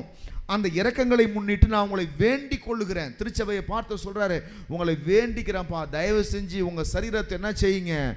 பரிசுத்தமும் தேவனுக்கு பிரியமான ஜீவபலியா ஒப்பு கொடுங்க அப்படின்றாரு. திருச்சபையை பார்த்து வேண்டிக்கிறேன்றாரு, கெஞ்சுறாரு. இந்த சபையை பார்த்து கெஞ்சுறாரு. ஏன்னா நீங்க சபையை அந்த நாட்களிலே கெஞ்ச வேண்டிய தேவை இருந்ததுன்னா இந்த நாட்களில் சிந்திச்சு பாருங்க. இன்னைக்கு எந்த அளவுக்கு ஜனங்கள் தங்கள் சரீரத்தை பாவத்துக்கு கொடுத்திருக்கிறார்கள், பிசாசுக்கு வாடகைக்கு விட்டிருக்கிறார்கள், தங்கள் இச்சைக்கு சரீரத்தை விட்டு கொடுத்துருக்குறாங்க. இப்போ பவுல் சொல்றாரு, நீங்க என்ன செய்யணும்? அப்படி கொடுக்காதீங்க, பரிசுத்தமாக தேவனுக்கு கொடுங்க, ஜீவபலியா சரீரத்தை கொடுங்க அப்படின்றாரு. சொல்லுங்க, பரிசுத்தமாக கொடுக்கணும், ஜீவ பலியா, உயிருள்ள பலியா அந்த என் சரீரத்தை கிறிஸ்துவுக்கு என்ன செய்யணும்? நான் கொடுக்கணும். எப்படி ஒப்பு கொடுப்பது? ஒப்பு கொடுப்பதுன்னா என்ன அர்த்தம்? எப்படி கொடுப்பது? இப்போ நான் உதாரணம் சொல்ற மாதிரி எப்படி கொடுக்கணும்னு சொல்றேன். எப்படி கர்த்தருக்கு கொடுப்பது? நான் வீட்டில் இருந்தேன்னா என் இச்சையை நிறைவேற்றி கொண்டிருப்பேன். அதை விட்டுட்டு நான் ஊழியத்துக்காக என்னை ஒப்பு கொடுக்குறேன். என்னுடைய இச்சையான எண்ணங்கள் வரும்போது, தப்பான எண்ணங்கள் வரும்பொழுது, சோம்பேறித்தனங்கள் வரும்பொழுது, என்னுடைய சுகபோகங்கள் ஞாபகத்தில் வந்து நல்லா படுத்து தூங்கலான்னு, ரெஸ்ட்டு எடுக்கலான்னு அதை போகிற எண்ணங்கள் வரும்பொழுது, நான் இந்த சரீரத்தை இல்லை நான் இதை கர்த்தருக்குன்னு கொடுக்க போகிறேன். என் நேரத்தை கர்த்தருக்குன்னு கொடுக்க போறேன், என் உழைப்பை கர்த்தருக்குன்னு கொடுக்க போறேன். அப்படி கர்த்தருக்காக இந்த சரீரத்தை கொடுப்பது, பரிசுத்தமாக கொடுப்பது, உயிருள்ள பலியாக கொடுப்பது. செத்து போன பிணத்தை கொடுக்கறது கிடையாது. உயிருள்ள பலின்னு சொன்னால் உயிரோடு இருக்கும் பொழுதே என்னுடைய உழைப்பு, என்னுடைய பலன், என்னுடைய சுகம், என்னுடைய தெம்பு, தைரியம் எல்லாத்தையும் கர்த்தருக்கு என்ன செய்யணும்? செலவழிப்பது. அதுதான் தேவ பிள்ளைங்க நம்மளாம் செய்கிறோம். ஊழியம் செய்கிறோம். எதுக்காக செய்கிறோம்? என்னுடைய ஜீவபலியாக நான் கர்த்தருக்கு கொடுத்ததுனால இந்த உயிரோடு கூட நான் இருக்கும் பொழுதே கர்த்தருக்காக என்னெல்லாம் செய்யணுமோ அதையெல்லாம் நினைச்சேன், கர்த்தருக்காக செய்கிறேன். எத்தனை பேருக்கு புரியுது நான் சொல்ற விஷயம்? கர்த்தருக்காக என்னெல்லாம் செய்யணுமோ அதை கர்த்தருக்காக என்ன செய்யறேன், நான் செய்கிறேன் அப்படின்னு அர்ப்பணிப்பது. தேவனுடைய பிள்ளைகளே, இந்த வசனம் இப்படியாய் சொல்கிறது, நீங்க என்ன செய்யணும்? ஜீவபலியாய் கர்த்தருக்கென்று உங்களை என்ன செய்யணும்? ஒப்பு கொடுக்க வேண்டும் என்று தேவனுடைய இரக்கங்களை முன்னிட்டு உங்களை வேண்டிக் கொள்ளுகிறேன். அப்படி சொல்லிட்டு பவுல் அழகா சொல்றாரு, இதுதான் நீங்கள் செய்யத்தக்க புத்தியுள்ள ஆராதனை. நீங்க நல்ல ஒரு ஆராதனை பண்ணணும் அப்படின்னு ஆசைப்பட்டீங்கன்னா, புத்தியுள்ள ஆராதனை பண்ணணும் ஆசைப்பட்டீங்கன்னா, உங்கள் சரீரத்தை கர்த்தர்கிட்ட ஒப்பு கொடுக்கணும். இப்ப நல்லா கவனிங்க. இந்த எபேசியர் 4ஆம் அதிகாரத்தில் சொல்லப்பட்ட காரியம் என்ன? நீங்க உள்ளான மனுஷனில் புதிதான ஆவியுள்ளவர்களாக மாறணும், பழைய மனுஷனை களைந்து போடணும், புதிய மனுஷனை தரித்து கொள்ளணும். அதையே தான் இங்கேயும் அவர் சொல்றாரு, நீங்க என்ன செய்யுங்க? உங்கள் சரீரத்தை கர்த்தருக்குன்னு கொடுத்துருங்க அப்படின்ற. ஜீவபலியா கொடுத்துருங்க. இனி ஏன் ஆசை இல்லை, ஏன் விருப்பம் இல்லை, ஏன் இச்சை இல்லை, இனி கர்த்தருடைய ஆசை தான் ஏன் ஆசை, கர்த்தருடைய விருப்பம் தான் ஏன் விருப்பம்னு ஒப்பு கொடுத்துரு அப்படின்னு சொல்லிட்டு 2ஆம் வசனத்தில் அவர் சொல்றாரு, படிங்க. நீங்கள் இந்த பிரபஞ்சத்திற்கு ஒத்த வேஷம் தெரியாமல், பாருங்க, இந்த பிரபஞ்சத்திற்கு ஒத்த வேஷம் தெரியாமல், இந்த உலகத்தில் இருக்கிற மக்களுக்கு ஏற்ற மாதிரி வாழ்க்கை வாழாம, அதோட அர்த்தம் என்ன? இந்த உலகத்தில் உள்ள மக்களுக்கு ஏற்ற மாதிரி வாழ்க்கையை வாழாம. அப்ப நீங்க எப்படி வாழணும் பாருங்க. நீங்க பொய் சொன்னா உலக மக்களுக்கு பிடிக்குது, அப்படி நீங்க பொய் சொல்லக்கூடாது. ஏமாத்தினா உலக மக்களுக்கு பிடிக்குது, அப்படி ஏமாற்றக்கூடாது. ஏன் உலகம் உங்களை பகைக்குது, ஏன் உங்களை பகைக்குதுன்னா, நீங்க எப்படி இருக்கிறீங்க? அவங்கள போல நீங்க இல்லை, அவங்கள போல நீங்க ஏமாத்தல, அவங்கள போல பொய் சொல்லலை, அவங்கள போல பாவம் செய்யலை, அவங்கள போல துன்மார்க்கமான வாழ்க்கை நீங்க வாழல. அதனால தான் உலகம் உங்களை என்ன செய்து உங்களை பகைக்கிறது. ஆண்டவர் சொல்றாரு, இயேசு கிறிஸ்து சொன்ன வசனம் யோவான் சுவிசேஷ புஸ்தகம் 15ஆம் அதிகாரத்தில் அவர் சொல்றாரு, பாருங்க 18வது வசனம் 19ஆம் வசனம் இப்படியே சொல்றாரு, உலகம் உங்களை பகைத்தால் அது உங்களை பகைக்கிறதற்கு முன்னே என்னை பகைத்ததென்று அறியுங்கள். எப்படி சொல்றாரு? உலகம் உங்களை பகைத்தால் அது உங்களை பகைக்கிறதுக்கு முன்னாடியே என்னை பகைத்தது என்று அறியுங்கள். ஏன் உலகம் உங்களை பகைக்குது? அதுக்கான விளக்கத்தை அடுத்து கொடுக்கிறார். ஏன் உலகம் உங்களை பகைக்குதுன்னு சொன்னா 19ஆம் வசனத்தில் சொல்றாரு, யோவான் 15:19, நீங்கள் உலகத்தாராய் இருந்தால், சொல்லுங்க, நீங்கள் உலகத்தாராய் இருந்தால் உலகம் தன்னுடையதை சிநேகித்திருக்கும். உலகத்தாராய் இருப்பது என்ன அர்த்தம்? உலகத்தார் என்ற வசனத்தை வார்த்தையை அநேக கிறிஸ்தவம் கேள்விப்பட்டிருப்பாங்க. நம்ம உலகத்தாரை போல இருக்கக்கூடாது, உலகத்துக்கு ஒத்த வேஷம் தரிக்கூடாது பிள்ளைங்க. அப்போ உலகத்தாரை போல இருப்பது என்ன அர்த்தம் அப்படின்னா, இங்க ஆண்டவர் இயேசு சொல்றாரு, நீங்க உலகத்தாராய் இருந்தால் உலகம் தன்னுடையதை சிநேகித்திருக்கும். நீங்கள் உலகத்தாராய் இராதபடியினாலும், நான் உங்களை உலகத்திலிருந்து தெரிந்து கொண்டபடியினாலும் உலகம் உங்களை பகைக்கிறது. ஏன் உலகம் உங்களை பகைக்குது? நீ உலகத்தாரா இல்லை. உலகத்தாரா இருப்பது என்ன? உலக வழக்கத்தின்படி வாழ்கிற நபரா நீங்க இல்லை. அதனால தான் உலகம் உங்களை பகைக்குது. எல்லாரும் திருடும் பொழுது நீ மாட்டு திருட மாட்டேன்ற. நீ திருடாதனால திருடவங்களுக்கு ஒரு பயமா இருக்குது. நீ ஒரு ஆள் திருடலையே, நீ காட்டி கொடுத்துட்டா என்ன பண்றது அப்படின்னு உலகம் என்ன செய்யுது? பகைக்குது. எல்லாருமே என்ன சொல்லுவாங்க? தேன் எடுக்கிறவன் புறங்கையை நக்காம இருப்பானா, அப்படி பழமொழி சொல்றாங்க இல்லையா? அப்படி எந்த ஒரு பிஸ்னஸ் பண்ணாலும், எந்த ஒரு கம்பெனியில் வேலை பார்த்தாலும், இந்த புறங்கையை நக்குகிற பழக்கம் என்பது போல அங்கே திருடுகிற அனுபவம் கண்டிப்பாக எல்லாருமே செய்வாங்க. எந்த ஒரு கம்பெனியில் வேலை செஞ்சாலும் ஏதாவது ஒன்று திருடிட்டு தான் இருப்பாங்க, ஏதாவது ஒரு ஏமாத்திட்டு தான் இருப்பாங்க. அதுவும் இந்த கவர்மெண்ட்டில் வேலை செய்கிறவங்களும் சொல்ல வேண்டாம். கொஞ்சம் கொஞ்சமாக கவர்மெண்ட்டில் இருக்க பொருளை பூரா கொண்டு போய் வீட்டில் சேர்த்துருவாங்க. ஆஃபீஸில் இருக்க பொருள் பூரா எங்கே இருக்கும்? வீட்டில் தான் இருக்கும். அங்கே இருந்த பருப்பு, அங்கே இருக்கிற முட்டை, அங்கே இருக்கிற காய்கறிகள் எல்லாம் எங்கே வந்துடும்? நேராக வீட்டுக்கு வந்துடும். நம்முடைய சபையில் உள்ள தேவ பிள்ளைங்களாம் அப்படி வேலை செய்கிறீங்க, உங்களாம் சொல்லி கொடுத்துருக்குறேன், வரக்கூடாது. கடை தேங்காயை எடுத்து அங்கே உடைச்சது போல் அங்கே இருக்கிற ப்ளீச்சிங் பவுடர் கொண்டு வந்து சர்ச்சில் போடக்கூடாது. அப்படிப்பட்ட ஆசை விருப்பம் இருந்துச்சுன்னா காசு போட்டு வாங்கிட்டு வந்து என்ன செய்யணும்? போடணும் கர்த்தருக்காக. எங்கேயே கிடைச்ச பருப்பு கொண்டு வந்து சபைக்கு பயன்படுத்தக்கூடாது. கர்த்தருக்காக செய்யணும்னு ஆசைப்பட்டால் சொந்த காசை போட்டு பருப்பு வாங்கி கொண்டு வந்து சபையில் என்ன செய்யணும்? பயன்படுத்தணும். சில பேர்லாம் லஞ்ச காசில் தான் காணிக்க கொடுக்க ஆசைப்படுவாங்க. சம்பார்த்தனையில் தொடமாட்டாங்க. சம்பார்த்தனை என்ன செய்ய மாட்டாங்க? தொடமாட்டாங்க. சம்பார்த்தனையை பத்திரமா வச்சுடுவாங்க. இந்த மாதம் எவ்வளோ சம்பளம்? 50,000. அதில் ஒரு ரூபா கூட உடைக்கக்கூடாது, அப்படியே வச்சிரு. எவனாவது லஞ்சம் கொடுத்தா அதை கொண்டு போய் என்ன செஞ்சிருவோம்? நீங்கள் சர்ச்சில் காணிக்கையா போட்டு வந்துடலாம். பார்த்தாங்க பெத்த பேர் என்னது? இந்த பிரதர் 5,000 கொடுத்தார் காணிக்கையாக, 50,000 கொடுத்தார் காணிக்கையாக. என்ன காசுப்பா? லஞ்சம் வாங்கி ஏமாற்றி சம்பாரித்த காசு. சம்பளத்தை தொட்டியா? சம்பளத்தில் கை வைக்கவே மாட்டேன் பாஸ்டர். அதில் வேற பெருமை, நான் சம்பளத்தையே தொட மாட்டேன். நான் இதை தான் செய்வேன். ஏதாவது கிம்பளம் வந்தால் அதை கொண்டு என்ன செஞ்சிருவேன்? சர்ச்சுக்குன்னு கொடுத்துருவேன். அதில் வந்து என்ன செஞ்சிருவேன்? நான் நேராக வரும்போதே கூல்ட்ரிங்க்ஸ் வாங்கிட்டு வந்துடுவேன், டீ வாங்கிட்டு வந்துடுவேன். நீங்கள் யாரும் அப்படி செய்யல. நான் ஒரு உதாரணத்தை சொல்கிறேன். நீங்களாம் நல்ல பிள்ளைங்க, கர்த்தருடைய பிள்ளைங்க, அன்பான ஜனங்க. உங்கள் காசை தவிர லஞ்ச காசில் எதையும் என்ன செய்ய மாட்டீங்க. அன்பளிப்பாக வந்தால் மட்டும்தான் செய்வீங்க நீங்கள். அல்லேலூயா. லஞ்சம்னு சொன்னால் வாங்க மாட்டீங்க, அன்பளிப்புன்னு சொன்னால் மட்டும்தான் வாங்குவீங்க. உபயம் சொன்னால் மட்டும்தான் வாங்க மாட்டீங்க, அன்பளிப்பு வாங்க மாட்டீங்களா?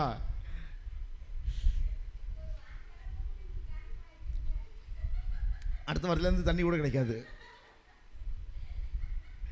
கிடைக்கும், வரும், சம்பள காசுலேருந்து வரும்.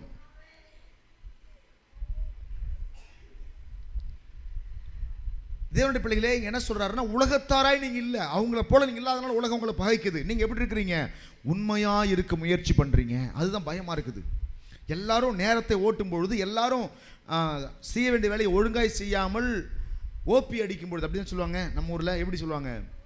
ஓபி அடிக்கும் பொழுது நீங்க மாத்திரம் உண்மை ஒத்துமாய் கொண்ட வேலையை உண்மையா செய்யறது அவங்களுக்கு பிடிக்க மாட்டேங்குது. என்ன நீ மட்டும் ரொம்ப உண்மையா செஞ்சுட்டு இருக்கிற, வந்து உட்காரு வா அப்படிம்பாங்க. நீ உட்கார மாட்டேன். இல்லைக்கா நான் அப்படி சும்மா செஞ்சுட்டு இருக்கிறேன்க்கா, அப்படி சொன்னால் போதுமானது. அப்போ நீ மட்டும் செஞ்சு நல்ல பேர் வாங்கலாம் பார்க்குறியா அப்படிம்பாங்க. நாம் உலகத்தாராக இராததுனால உலகம் உங்களை பாய்க்கிறது. உலகத்திலிருந்து நான் உங்களை தெரிந்து கொண்டபடியினால உலகம் உங்களை பாய்க்கிறது. எப்படி எதுக்கு தெரிந்து கொண்டார்? அங்கிருந்த அந்த வேலையெல்லாம் இங்கே வந்து வேறு மாதிரி செய்கிறதுக்கா? அங்கே லஞ்சம், சர்ச்சுக்கு வந்ததுக்கு அப்புறம் அன்பளிப்பு, அப்படியா? பேரை மட்டும்தான் மாற்றியாச்சு. உலகத்தில் இருந்தால் லஞ்சம் வாங்குவோம் பாஸ்டர், சர்ச்சுக்கு வந்தது எப்படி வாங்குறேன் நான்? அன்பளிப்பு. அது சொல்லிவிடுவோம், பிரதர் சகோதரி நான் யார்ட்டும் லஞ்சம் வாங்குறதில்ல, வேணா அன்பளிப்பாக நீங்கள் ஒரு 5,000 கொடுத்துட்டு போங்க, அப்படி வேணா வாங்கிக்கிறேன். அப்படி வாங்குறதா? இல்லை. உலகத்தாராய் நீங்கள் இராததுனால தேவ பிள்ளைகள் பாருங்க, நம்ம உலகத்தார் கிடையாது. அவர் சொல்றாரு, நீங்கள் இந்த பிரபஞ்சத்திற்கு ஒத்த வேஷம் தெரியாமல், இந்த பிரபஞ்சத்திற்கு பாருங்க, அவங்கள போல வாழணும்னு முயற்சி பண்ணாதீங்க, அவங்கள போல இருக்கணும்னு முயற்சி பண்ணாதீங்க. நீங்க வித்தியாசமானவர்கள், வேறு பிரிக்கப்பட்டவர்கள், நீங்கள் புதிய மனுஷன், தேவனுடைய பிள்ளைகள் என்பதை மனதில் வைக்கணும். அவங்கள போல இருக்கணும்னு முயற்சி பண்ணக்கூடாது, அவங்கள போல ஏமாத்தணும்னு முயற்சி பண்ணக்கூடாது, அவங்கள போல திருடணும்னு முயற்சி பண்ணக்கூடாது, அவங்கள போல அபகரிக்கணும்னு முயற்சி பண்ணக்கூடாது. நீங்களும் அவங்களும் ஒன்றும் கிடையாது. அவங்களாம் சினிமாவுக்கு போகிறாங்க, ஊர் சுற்றுறாங்க, நேரத்தை வேஸ்ட் பண்ணுறாங்க, தண்ணி அடிக்கிறாங்க. அவங்கள போல் நீங்கள் இருக்கணும்னு முயற்சி பண்ணவே கூடாது. நீங்கள் வித்தியாசமானவர்கள், வேறு பிரிக்கப்பட்டவர்கள். இந்த எண்ணம் நம்ம மனசில் ஓடணும். ஞாயிற்றுக்கிழமை ஆகிட்டா எல்லாரும் குடிக்கிறான் பாஸ்டர், நான் ஒரு ஆள் தான் குடிக்கலை, என்னை ஒரு மாதிரி பார்க்குறாங்க, அதனால் நான் என்ன செஞ்சுட்டேன், அவங்கள போல் நான் ஹாட்டாலாம் குடிக்கல, பீர் மட்டும் குடிச்சிக்கிட்டேன். உடம்பு தெம்புன்னு சொன்னாங்க, அதை மட்டும் என்ன செஞ்சுட்டேன், குடிச்சிட்டேன். எங்கள் வீட்டுக்காரர் கொண்டு வரும்போது, இந்த போதை வரத்தெல்லாம் நீங்கள் குடிச்சிங்க அத்தான், போதை வராதெல்லாம் என்கிட்ட கொடுங்க அத்தான், நான் குடிச்சிக்கிறேன்னு அதை மட்டும் குடிச்சிக்கிட்டேன். அப்படிலாம் செய்யக்கூடாது. சாராயத்தில் என்ன நல்ல சாராயம் கெட்ட சாராயம் இருக்குது? சாராயம்னா எல்லாம் ஒன்று தான், ஒரு மட்டையில் ஊர்ன, ஒரு குட்டையில் ஊர்ன மட்டைகள் தான். உலக இந்த பிரபஞ்சத்திற்கு ஒத்த வேஷம் தெரியாமல், இந்த பிரபஞ்சத்திற்கு ஒத்த இப்போ இந்த வேஷம் தெரியாமல் இருக்கு இல்லையா, இதுதான் நிறைய கிறிஸ்தவன் தவறா புரிஞ்சுட்டு நினைச்சாங்க, நான் என் வேஷத்தை மாத்திக்கிறேன் அப்படின்னு நகையை கட்டுவதிலையும் வெள்ளை ட்ரெஸ்ஸை போடுறதுலையும் தான் கவனம் செலுத்துறாங்களே ஒழிய தன்னுடைய குணத்தை மாற்ற கவனம் செலுத்தவில்லை. இந்த பிரபஞ்சத்திற்கு ஒத்த வேஷம் போடக்கூடாதுன்னு வசனம் சொல்றதுனால நான் இந்த பிரபஞ்சத்திற்கு ஒத்த வேஷம் போட மாட்டேன் அப்படின்னு சொல்லி அனைவரும் என்ன செய்றாங்க, வெள்ளை ட்ரெஸ்ஸை மாத்திக்கிறேன். எல்லாரும் கலர் ட்ரெஸ் போடுறாங்க, நான் வெள்ளை ட்ரெஸ் போட்டுக்கிறேன். எல்லாரும் நகை போட்டுக்க, நகையை நான் கட்டிக்கிறேன். எல்லாரும் வளையல் போட்டு வளையை நான் கட்டிக்கிறேன். எல்லாரும் பூ வச்சுட்டா நான் பூ வச்சுக்க மாட்டேன். இப்படி இந்த மாதிரி காரியத்தில் அவங்க என்ன செய்றாங்க, வேஷம் மாறுறாங்களே ஒழிய எதில் வேஷம் மாறல, குணத்தில் வேஷம் மாறல. எதில் வேஷம் மாறல? நல்ல தேவனுடைய பிள்ளைகளே, நிறைய கிறிஸ்தவன், சில கிறிஸ்தவன் பார்த்துருக்கிறேன், ட்ரெஸ்ஸு தான் வெள்ளையாக இருக்கும், வாயை திறந்தாங்கன்னா வாயை யாராலையும் மூட முடியாது. அணைக்கட்டில் இருக்கிற பெரிய பெரிய அணைக்கட்டில் இருக்கிற அந்த ஷட்டரை கூட மூடிடலாம் கஷ்டப்பட்டு, ரொம்ப கஷ்டம், தண்ணி வேகமாக போது ஷட்டரை மூட முடியாது. ட்ரெஸ்ஸு தான் வெள்ளை ட்ரெஸ் இருக்கும், வாயை என்ன செய்ய முடியாது. அதுவும் மாமியார் மருமக சண்டைனா முடிஞ்சுது. விடிய விடிய பேசுவாங்க, விடிந்த பிறகும் பேசுவாங்க, எப்போ சிந்திப்பாங்கன்னு தெரியாது, அப்படி இருக்கு, அப்படி பேசுவாங்க. தேவனுடைய பிள்ளைகளே, என்ன சொல்றேன்னா, ட்ரெஸ்ஸை மாத்தினவங்க எதை மாத்தல, வாழ்க்கையை மாத்தல, குணத்தை மாத்தல, வாயை மாத்தல, பேச்சை மாத்தல, சுபாவத்தை மாத்தல, வேஷம் மாறி இருக்காங்களே ஒழிய மேல சரீரத்தில் மட்டும் வேஷத்தை மாத்திருக்காங்களே ஒழிய உள்ளான ஆவியில வேஷத்தை மாத்தல. ஆனா பைபிள் என்ன நமக்கு போதிக்குதுன்னு சொன்னா, நீங்க உள்ளத்திலே புதிதான ஆவி உள்ளவர்களாகி, எல்லாம் சொல்லுங்க, உள்ளத்திலே புதிதான ஆவி உள்ளவர்களாகி. எங்க ஆவி வரணும் சொல்லுங்க, வெளி வேஷத்துல இல்ல. நிறைய கிறிஸ்தவங்க ஆவியில நிறைவதெல்லாம் எங்கன்னு கேட்டீங்கன்னா சரீரத்துல மட்டும்தான், உள்ள ஆவி கிடையாது. ஆவியில எங்க நிறையிறாங்க, சரீரத்தில் பாபான்னு குதிப்பாங்க தவிர உள்ள ஆவி போனாரா, உள்ள ஆவியானவர் போனால் உள்ள இருக்க சுபாவம் மாறவும் மாறாதா, உள்ள இருக்க எண்ணம் மாறவும் மாறாதா, உள்ள இருக்க பழக்க வழக்கம் மாறவும் மாறாதா. இன்னுமே நிறைய பேர் எப்படி இருக்கிறாங்கன்னா, ஏதாவது ஒரு பாஸ்டர் ஒரு வாளியை தூக்கிட்டு வாந்தி எடு, உள்ள இருக்கிற கட்டு வெளில வரட்டும், வாந்தி எடுன்னு சொன்னால் அதில் வாந்தி எடுக்கிறதுல தான் கவனமாக இருக்காங்களே ஒழிய உள்ள இருக்கிற சாப்பாடை வெளில எடுக்க தான் கவனமாக இருக்காங்களே ஒழிய உள்ள இருக்கிற கெட்ட குணத்தை வெளில எடுத்து போட கவனம் இல்லை. அனைவருக்கு சூனியம் யாராவது உள்ள வச்சிருக்கிறாங்க, யாரை மந்திரத்தை பண்ணி உள்ள அனுப்பிட்டாங்கன்னா அது வாந்தி வடிவில் வெளில வரக்கூடாது, கெட்ட குணமாக வெளில வரணுமே ஒழிய. நிறைய பேர் வாந்தி எடுக்க வைக்கிற பாஸ்டர்ல பெரிய பாஸ்டர் நினைச்சிட்டு இருக்கிறாங்க. குணத்தை மாற்றுகிற ஊழியக்காரர் தான் சரியான ஊழியக்காரர் நான் சொல்லுவேன். வாந்தி எடுக்க வைக்கிறவர்ல கெட்ட எண்ணத்தை பூரா வெளில கொண்டு வந்து அதை வெளில தள்ளிட்டு ஒரு மனுஷனை அப்படியே உருவாக்குறாரு பாருங்க, உள்ளான ஆவியில உள்ளான மனுஷனில் மாற்றத்தை ஏற்படுத்துறாரு பாருங்க. அதுதான் சரியான போதனையாக இருக்க முடியும். வாந்தி எடுக்க வைக்கிறதுலாம் பெரிய விஷயம் இல்லை. உள்ள இருக்குது வாந்தி எடு, உள்ள இருக்குது வெளில வரட்டும். 10 வருஷத்துக்கு முன்னாடி உள்ள வாழைப்பழத்தில் என்னத்தை வச்சு அனுப்பிட்டாங்க, மந்திரம் பண்ணி உள்ள வச்சு தகட வச்சு உள்ள அனுப்பிட்டாங்க. உள்ள இருக்குது எடு இருக்கிறத பூரா வாந்தி எடுத்ததுக்கு அப்புறம் உள்ள என்ன வரும் வெளில, கடைசியா சாப்பிட்டதெல்லாம் வெளில வந்து கடைசி என்ன வரும், உள்ள இருக்க பித்தம் பூரா என்ன கலரில் வரும், மஞ்சள் கலரில் வரும். வந்துச்சு பாரு, இதுதான் 10 வருஷத்துக்கு முன்னாடி உள்ள போனது இப்போதான் வந்திருக்குது. மஞ்சள் கலராக இருக்கு பத்தியா, எவ்வளோ மஞ்சளாக இருக்கு பத்தியா, அவ்வளவும் செய்வன. இப்படி ஒரு கூட்டம் அலைஞ்சிட்டு இருக்குது. இன்னர் ஹீலிங் அப்படின்னு சொல்லிட்டு அவங்க என்ன செய்கிறாங்கனாக்க இப்படி தான் செஞ்சுட்டு இருக்கிறாங்க. தேவனுடைய பிள்ளைகளை நான் என்ன சொல்கிறேன் அப்படின்னா, நீங்கள் இந்த பிரபஞ்சத்துக்கு ஒத்த வேஷம் தரிக்கக்கூடாதுன்னா அதோட அர்த்தம் என்னன்னாக்க, இந்த பிரபஞ்சத்தில் இருக்கக்கூடிய மக்கள் வாழுகிறது போல நீங்கள் வாழக்கூடாது. பிரபஞ்சத்தில் இருக்க மக்களுடைய பழக்க வழக்கத்தை போல ஒரு பழக்கமுடையவர்களாக நீங்கள் இருக்கக்கூடாது. சரியா? அந்த வசனம் எப்படியா சொல்லுகிறது, படிங்க, மறுபடியும் படிங்க அந்த வசனத்தை. நீங்கள் இந்த பிரபஞ்சத்திற்கு ஒத்த வேஷம் தெரியாமல் தேவனுடைய நன்மையும் பிரியமும் பரிபூரணமுமான சித்தம் என்னதென்று பகுத்து அறியத்தக்கதாக. நல்ல கவனிங்க, என்ன சொல்றாரு, தேவனுடைய நன்மையும் பிரியமும் பரிபூரணமான சித்தம் இன்னதென்று பகுத்து அறியத்தக்கதாக. எதை பகுத்தறியணும்னா தேவனுடைய சித்தம் எது தேவ சித்தம் என்பதை பகுத்தறியணும்.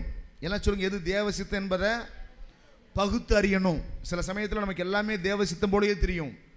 பிசாசு வந்து இதுவும் தேவ சித்தம் தான், இதுல தப்பு இருக்கு என்பதை போல தான் காட்டுவான். இந்த கல் அப்பமாக்கி சாப்பிடு, நின்னா செய்யற ஆபத்து தானே சாப்பிட்ற, கல் அப்பமாக்கி சாப்பிட்றது தப்பா? அவன் சாத்தான் சொல்றது ஒன்றும் தப்பு இல்லையே, நீ தேவகுமாரன் தானே, கல் அப்பமாக்கி சாப்பிடலாமே, அப்போ நல்லதா இருக்குது கேட்கறதுக்கு இல்லையா? ஆனா இது தேவ சித்தமா? இப்ப நான் சாப்பிட்றது தேவ சித்தமா? நான் சாப்பிடுவது தேவ சித்தம் தான். ஆனா அதை யார் சொல்லி அதை சாப்பிட்றேன்? யாருடைய சொல் கேட்டு நடக்கிறேன்? அப்ப நல்ல கவனிங்க. இப்போ எதை நான் பகுத்து அறியணும், எதில் நான் பகுத்தறிவாளனாய் மாறணும், எதிலே பகுத்தறிவாளனாய் மாறணும்? தேவ சித்தம் எது என்பதை கண்டுபிடிப்பதிலே நான் பகுத்தறிவாளனாய் மாற வேண்டும். எல்லாம் சொல்லுங்க, தேவனுடைய சித்தம் எது என்று கண்டுபிடிப்பதிலே நான் பகுத்தறிவாளனாய் மாற வேண்டும். பகுத்து பகுத்து பகுத்து பகுத்து பகுத்துன்னு சொன்னாலே வெட்டி துண்டு துண்டு ஆக்கி, இது இப்படியா, இது இப்படியா, இது சரியா, இந்த வசனத்தின்படி இந்த செயல்பாடு சரியா, இந்த வசனத்தின்படி இந்த செயல்பாடு சரியான பகுத்து நல்ல ஆராய்ச்சி பண்ணி தேவ சித்தம் என்ன என்பதை நாம் கண்டுபிடிக்க வேண்டும். தேவ சித்தம் என்ன என்பதை கண்டுபிடிக்க வேண்டும். இது அப்படியே ஒரே நிமிஷத்தில் கண்டுபிடிக்கிற விஷயம் இல்லை. அதனால தான் தேவ சித்தத்தை சில பேர் தவறாக புரிந்து கொண்டு தவறான விதத்தில் வாழ்க்கையை அவங்க நடத்தி கொண்டு போயிடுறாங்க. பிறகு என்ன செய்றாங்க? கவலைப்படுறாங்க. ஸ்தோத்திரம். தவறான வழியில் அவங்க போனதுக்கு காரணம் என்னன்னு கேட்டிங்கனாக்க, எல்லாம் தேவ சித்தம் தான் அப்படின்னு நினச்சிக்கிறாங்க. தேவனுடைய பிள்ளைகளே, ஒரு அம்மா வந்து என்ன செஞ்சுருக்கிறாங்க பாருங்க, கனவு கண்டிருக்கிறாங்க. கனவுல என்ன சொல்லிருக்காரு? என்ன கனவு வந்துச்சுன்னா, ஆண்டவர் சொன்னாராம், உன்னை ஒருத்தன் நேசிப்பான் அப்படின்னு சொன்னாராம். இது தேவ சித்தமா இருக்க முடியுமா? இது தேவ சித்தம் கிடையாது. எப்படி கட்டின கனவு இருக்கும் பொழுது இன்னொருத்தவனை நேசிப்பான் என்று எப்படி தேவன் சொல்லுவாரு? அது தேவன் சொல்ற காரியமா இருக்கவே முடியாது. அது சாத்தானுடைய காரியமா தான் இருக்க முடியும். விபச்சாரத்து நிமித்தமே ஒழிய வேற எந்த காரணத்திற்காகவும் கணவன் மனைவியை தள்ளிவிடக்கூடாது, மனைவி கணவனை தள்ளிவிடக்கூடாது. இப்படிப்பட்ட பாவம் ஒரு மனுஷன் இருக்குன்னு தெரிஞ்சா மட்டும்தான் நம்ம என்ன செய்யலாம்? தள்ளிவிடலாம், டைவர்ஸ் பண்ணலாம். மற்ற எந்த காரணத்திற்காகவும் டைவர்ஸ் பண்ணக்கூடாது என்பதுதான் கிறிஸ்தவத்தினுடைய போதனை. தேவனுடைய பிள்ளைகளே, அப்போ நல்லா கவனிங்க. அப்போ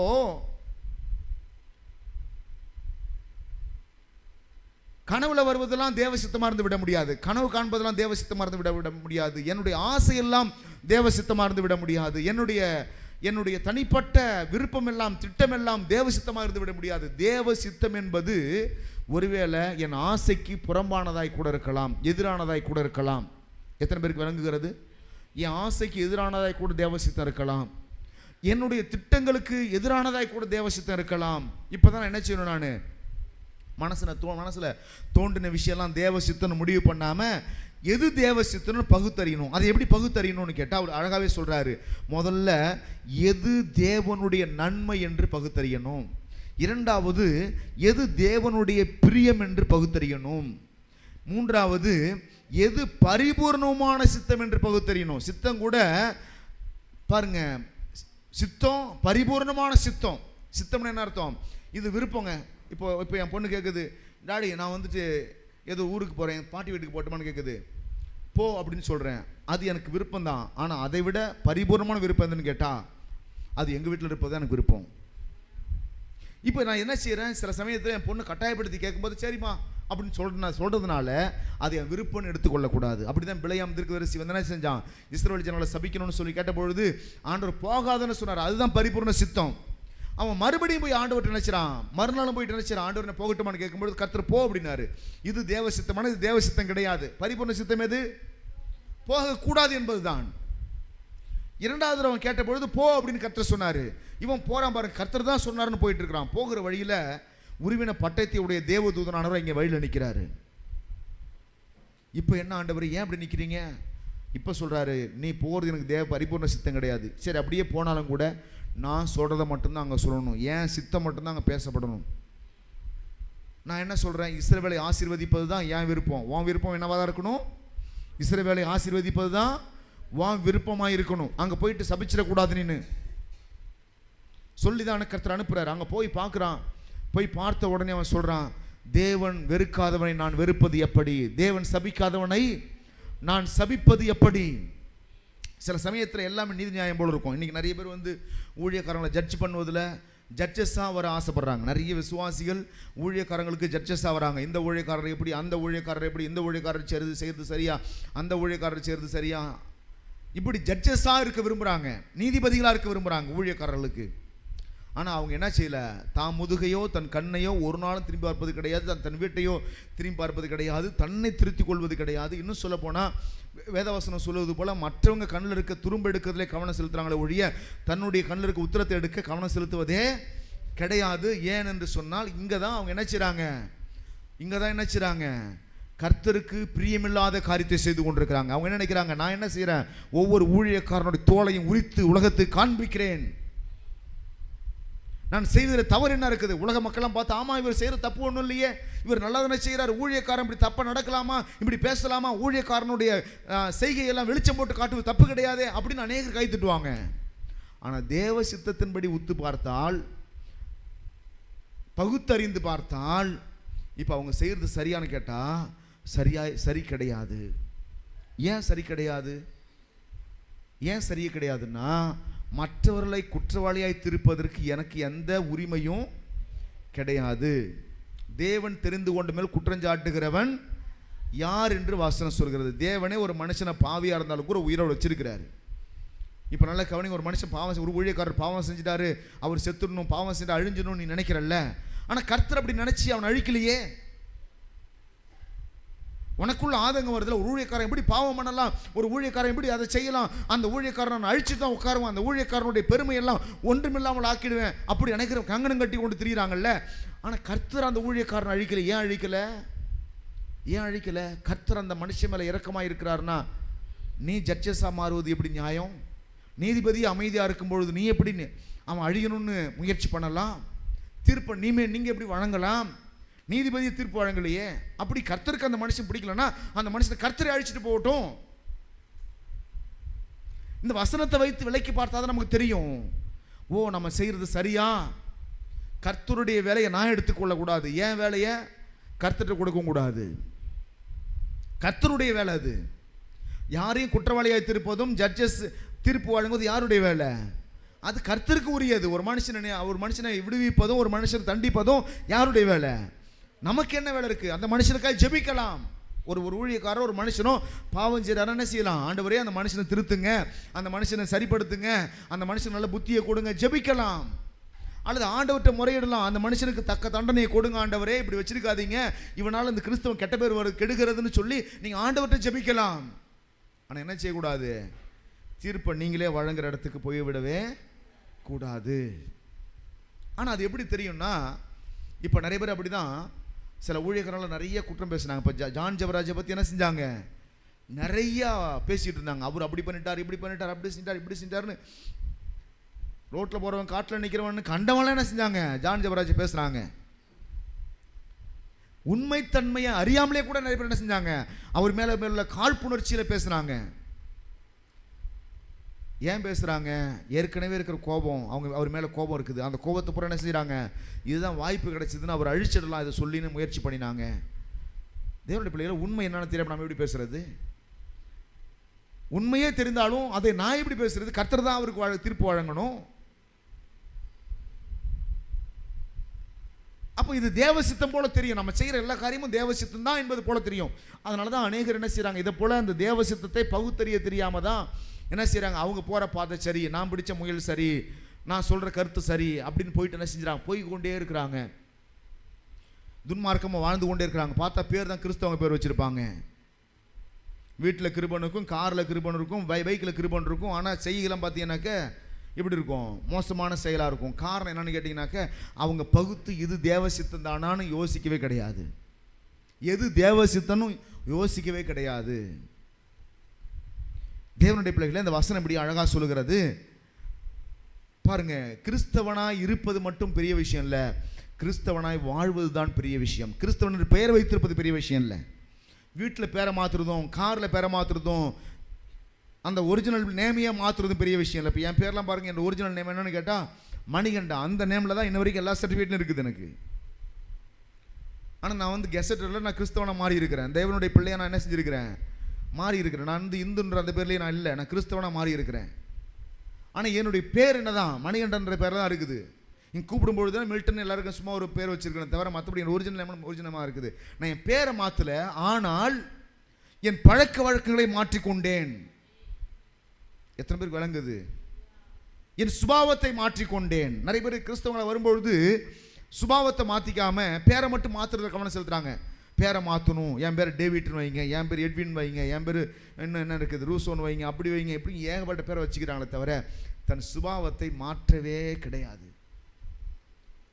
இங்கே வசனம் அழகாக சொல்கிறது, இந்த பிரபஞ்சத்திற்கு ஒத்த வேஷம் தெரியாமல் தேவனுடைய நன்மையும் பிரியமும் பரிபூர்ணமான சித்தம் என்னதென்று பகுத்தறியத்தக்கதாக உங்கள் மனம் புதிதாகுகிறதுனாலே, எல்லாம் சொல்லுங்க, மனம் புதிதாகுகிறதுனாலே மறுரூபமாகுங்கள். எல்லாம் திரும்ப சொல்லலாமா? மனம் புதிதாகுகிறதுனாலே மறுரூபமாகுங்கள். இப்போ மறுரூபமாகுது என்ன செய்யணும்? இயேசு கிறிஸ்து போல தாடி வச்சுக்கணுமா? இயேசு கிறிஸ்து போல அங்கேயே போட்டுக்கணுமா? மறுரூபமாகுவது என்று சொன்னால் இந்த ட்ரெஸ்ஸை மாற்றுவதை பற்றி வசனம் சொல்லலை. மறுரூபம் ஆவது என்று சொன்னால் ட்ரெஸ்ஸை மாற்றுறதை பற்றி சொல்லலை. மறுரூபம் ஆகுங்கன்னு சொன்னால் நல்ல நடக்கை உள்ளவர்களாய் மாறுங்கள், நல்ல சுபாவம் உள்ளவர்களாய் மாறுங்கள், நல்ல குணசாலிகளாய் மாறுங்கள், அன்பு உள்ளவர்களாய் மாறுங்கள், இரக்கமுள்ளவர்களாய் மாறுங்கள், தயவுள்ளவர்களாய் மாறுங்கள், கெட்ட குணத்தை துர்க்குணத்தை ஒழிச்சிடுங்கள் என்பதுதான் அர்த்தம். மறுரூபமாகுங்கள். அதை தான் எபேசியர் 4ஆம் அதிகாரத்திலையும் பவுல் திரும்ப திரும்ப வேறு ஒரு டைலாக்ல வேறு ஒரு விதத்தில் அவர் சொல்கிறாரே ஒழிய சொல்லப்படுகிற கருத்தெல்லாம் ஒன்றை தான் குறிக்கிறது. இங்கே என்ன சொல்கிறாரு? 4ஆம் அதிகாரத்தில் வாசிச்சோமே, அங்கே என்ன சொல்கிறாரு அப்படின்னா பாருங்கள், சத்தியத்தின்படி நீங்கள் அவரிடத்தில் கேட்டு அறிந்து அவரால் போதிக்கப்பட்டீர்களே, அந்தபடி முந்தின நடக்கைக்குரிய மோசம் போக்கும் இச்சைகளால் கெட்டு போகிற பழைய மனுஷனை நீங்கள் களைந்து போட்டு உங்கள் உள்ளத்திலே புதிதான ஆவி உள்ளவர்களாகி மெய்யான நீதியிலும் பரிசுத்தத்திலும் தேவனுடைய சாயலாக சிருஷ்டிக்கப்பட்ட புதிய மனுஷனை தரித்து கொள்ளுங்கள். எல்லாம் சொல்லுங்க, தேவனுடைய சாயலாக சிருஷ்டிக்கப்பட்ட புதிய மனுஷனை தரித்து கொள்ளுங்கள். தேவனுடைய சாயல் என்ன? துன்மார்க்கமா? தேவனுடைய சாயல் அன்பு. அன்பை தரித்து கொள்ளுங்கள். தேவனுடைய சாயல் என்ன? அழிப்பதா? தேவனுடைய சாயல் மனுஷனுக்கு மேல் இரக்கமுள்ளவராய் இருப்பது. இரக்கம் என்ற சுபாவத்தை தரித்து கொள்ளுங்கள். புதிய மனுஷன் எப்படி இருக்கணும்? மெய்யான நீதியில் இருக்கணும், பரிசுத்தத்தில் இருக்கணும், தேவனுடைய சாயலாய் இருக்கணும். 3 காரியம் சொல்லுங்க. மெய்யான நீதி. மெய்யான நீதி என்ன அர்த்தம் தெரியுமா? ஏன் சுயநீதி கிடையாது, இயேசு கிறிஸ்துவனுடைய நீதி, அதுதான் மெய்யான நீதி. ஆமேன். மெய்யான அப்பம் யாரு? இயேசு கிறிஸ்து. மெய்யான அப்பம், மெய்யான நீதியை உடையவர். அந்த மெய்யான நீதியை நான் தரித்து கொள்ள வேண்டும். மெய்யான நீதியை நான் தரித்து கொள்ள வேண்டும். மெய்யான நீதியில் உருவாக்கப்பட்ட புதிய மனுஷனை நான் தரித்து கொள்ள வேண்டும். மெய்யான பரிசுத்தனை எது? ஏன் பரிசுத்தமா? நான் உண்மையாக வாழ்ந்தான், நான் நீதி நியாயத்தை செஞ்சேன், அதை நான் உடுத்திக்கிறதா? இல்லை. மெய்யான பரிசுத்தம்னா இயேசு கிறிஸ்துவின் பரிசுத்தம் தான் மெய்யான பரிசுத்தம். ஆமேன். என்னுடைய நீதியெல்லாம் அழுக்கான கந்தையை போல இருக்கிறது. ஏன் நீதி நியாயத்தை பேசிட்டு இருக்க கூடாது? இயேசு கிறிஸ்துவனுடைய நீதி நியாயத்தை நான் பேசணும். அவருடைய பரிசுத்தத்தை நான் உடுத்தி கொள்ளணும். அவருடைய பரிசுத்தத்தின் அடிப்படையில் நான் வாழணும். இப்போ மெய்யான நீதியிலும் பரிசுத்தத்திலும் தேவனுடைய சாயலாய் சிருஷ்டிக்கப்பட்டிருக்கிற புதிய மனுஷன். சொல்லுங்க, தேவனுடைய சாயலாய் சிருஷ்டிக்கப்பட்டிருக்கிற புதிய மனுஷன், அவனை தரித்து கொள்ளுங்கள். எல்லாம் எழுந்திருக்கலாமா? அப்படியே எல்லாரும் அந்த மெய்யான நீதியிலும் பரிசுத்தத்திலும் தேவனுடைய சாயலாய் சிருஷ்டிக்கப்பட்ட புதிய மனுஷனை தரித்து கொள்ளும். பழைய மனுஷனை பொறாமைகள் தூக்கி எறிந்தேன் நான், ஆண்டவர் இயேசுவை ஆடையாய் அணிந்து கொண்டேன் நான். அர்ப்பணித்தேன், நான் அர்ப்பணித்தேன், அர்ப்பணித்தேன், நான் அர்ப்பணித்தேன். ஆவி ஆத்ம சரீரம் அர்ப்பணித்தேன். என் ஆவி ஆத்மா அப்பா என்னை முழுவதும் அர்ப்பணித்தேனையா. உயிரோடு இருக்கும் நாளெல்லாம் உமக்கு சொந்தமையா. அப்பா என்னை முழுவதும் அர்ப்பணித்தேனையா. உயிரோடு இருக்கும் நாளெல்லாம் உமக்காய் வாழும் வைராக்கியம் உள்ளத்தில் வந்ததையா, எனக்காய் வாழும் எண்ணங்கள் என்றோ மடிந்ததையா. உமக்காய் வாழும் வைராக்கியம் உள்ளத்தில் வந்ததையா, எனக்காய் வாழும் எண்ணங்கள் என்றோ மடிந்ததையா. அர்ப்பணித்தேன், நான் அர்ப்பணித்தேன், அர்ப்பணித்தேன், நான் அர்ப்பணித்தேன். ஆவி ஆத்ம சரீரம் அர்ப்பணித்தேன், என் ஆவி ஆத்ம சரீரம் அர்ப்பணித்தேன். அப்பா, என்னை முழுவதும் அர்ப்பணித்தேனையா. உயிரோடு இருக்கும் நாளெல்லாம் உமக்கு சொந்தமையா. அப்பா, என்னை முழுவதும் அர்ப்பணித்தேனையா.